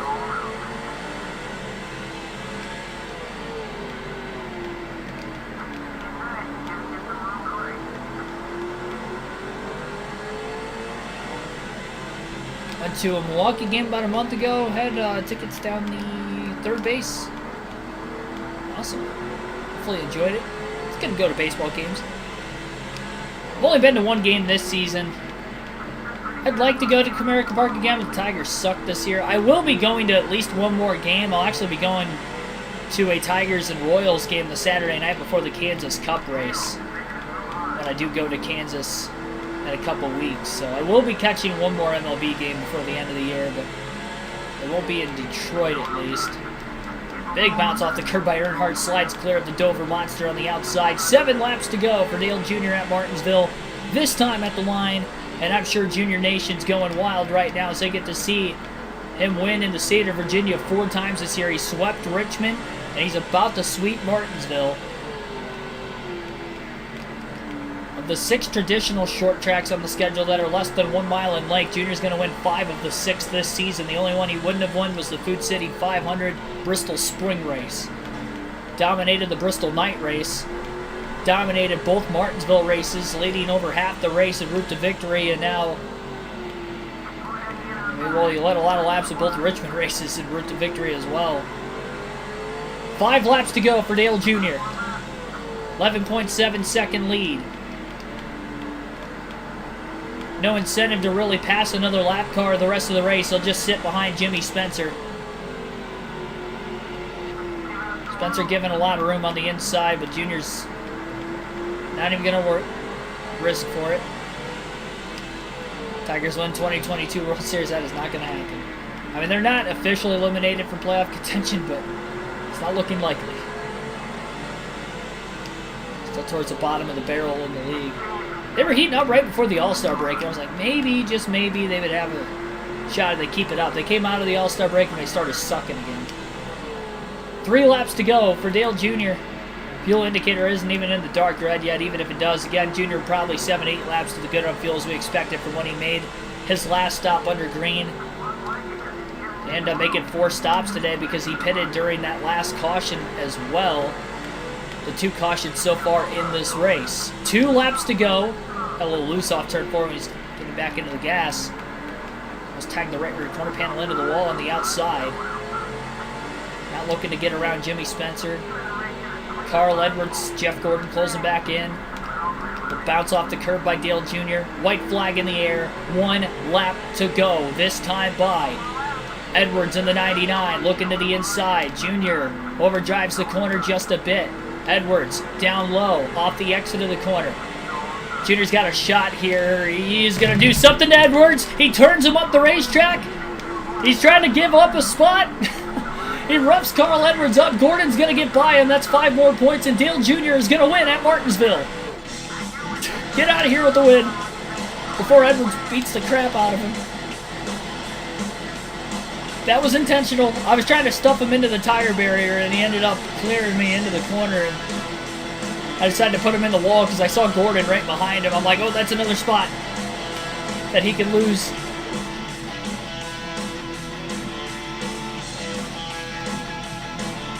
Well, Edwards might be upset with Dale Jr. going into Atlanta, but Jr. wanted to make sure that Edwards was going to finish outside the top 5 tonight. Edwards came in as the points leader. Gordon 4th in the standings. Winner with road rage. Dale Jr. wins at Martinsville. His 14th win of the season. He'll get the Martinsville sweep, and that will break a modern era NASCAR record for the most wins in a single season, breaking Jeff Gordon's record way back in 1998. Edwards actually lost 2 spots at the end of the race. He still got a top 5, so I guess Edwards was in 3rd. Jeff Gordon was in 4th, and then Dale Jarrett was in 5th. Both Gordon and Jarrett got by Edwards in the final corner, so Edwards actually lost 10 points at the end of the race on that final corner rather than just 5.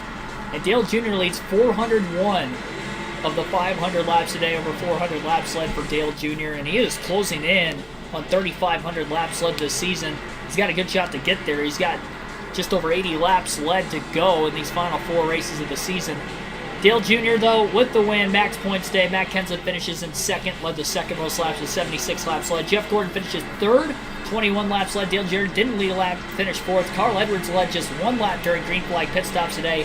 Finishes 5th, that last lap, losing 2 spots and finishing still lapped out, so just 4 cars ended up on the lead lap at the end of today's race. Kyle Busch ends up finishing at 6th, Kurt Busch in 7th, Tony Stewart 8th, Sterling Marlin 9th, Mark Martin rounds out the top 10. And there were just 4 different leaders in the race, and those 4 all finished in the top 5. Dale Jr.'s teammates, Martin Truex Jr. finished 22nd, 5 laps down. Michael Waltrip DNF'd, we saw earlier in the race. It credited him a lap led. I noticed that when I was driving as him, it did that even though I was in like 26. So I don't know why it did that, but it gave me a lap led for whatever reason when I was driving as Waltrip. Because the crew chief said something about it. I didn't know if it was actually serious or not, but I guess Waltrip gets an extra 5 points for no apparent reason. At least he wasn't a chase driver, so it doesn't hurt Dale Jr. at all. Conway DNF though, Michael Waltrip DNF. We saw Kevin Harvick DNF. Kenny Wallace, I think he finished. That's insane. Kenny Wallace finished 14 laps down at normal pace. Even the Dover Monster beat Kenny Wallace today by a whole lap. I don't think those guys DNF though. The chase drivers that finished outside the top 10, Greg Biffle ended up 11, 3 laps down. Jimmy Johnson finished at 17th today, 4 laps down. Bobby Labonte 20th, 5 laps down. Mike Bliss finished 30th, 9 laps down today. Bliss was just not great on speed today. That is a tough break for him. It's only 2 finishes outside the top 10, or outside the top 6 in the chase. Have been 2 finishes, 30th or worse. 1 DNF today, he finished, but just well off the pace. And no chase drivers DNF'd. So 6 of the 4 chase drivers finished in the top 10 in today's race, including 4 in the top 5 and the top 3. It's time to look at the point standings now, and the chase standings heading into the next race. There's Dale Jr. celebrating with Waltrip, who didn't leave early. He stuck around to watch his teammate win the race. 3rd chase win of the season, though, for Dale Jr. Carl Edwards is going to go to victory lane, act like he's congratulating Jr., and just sock him right in the face. Kind of like how the UFC fighters, when they touch gloves, and sometimes like they'll fake touch gloves and then like just sock them like that. That's exactly what's going to happen between Edwards and Jr. And Edwards is a very fit guy. He is not somebody I would want chasing after me after the race. He might do that on Virtual Dale Jr. tonight. He is a rookie at this time period too, so he doesn't know what it's like to be pushed around like that. All right.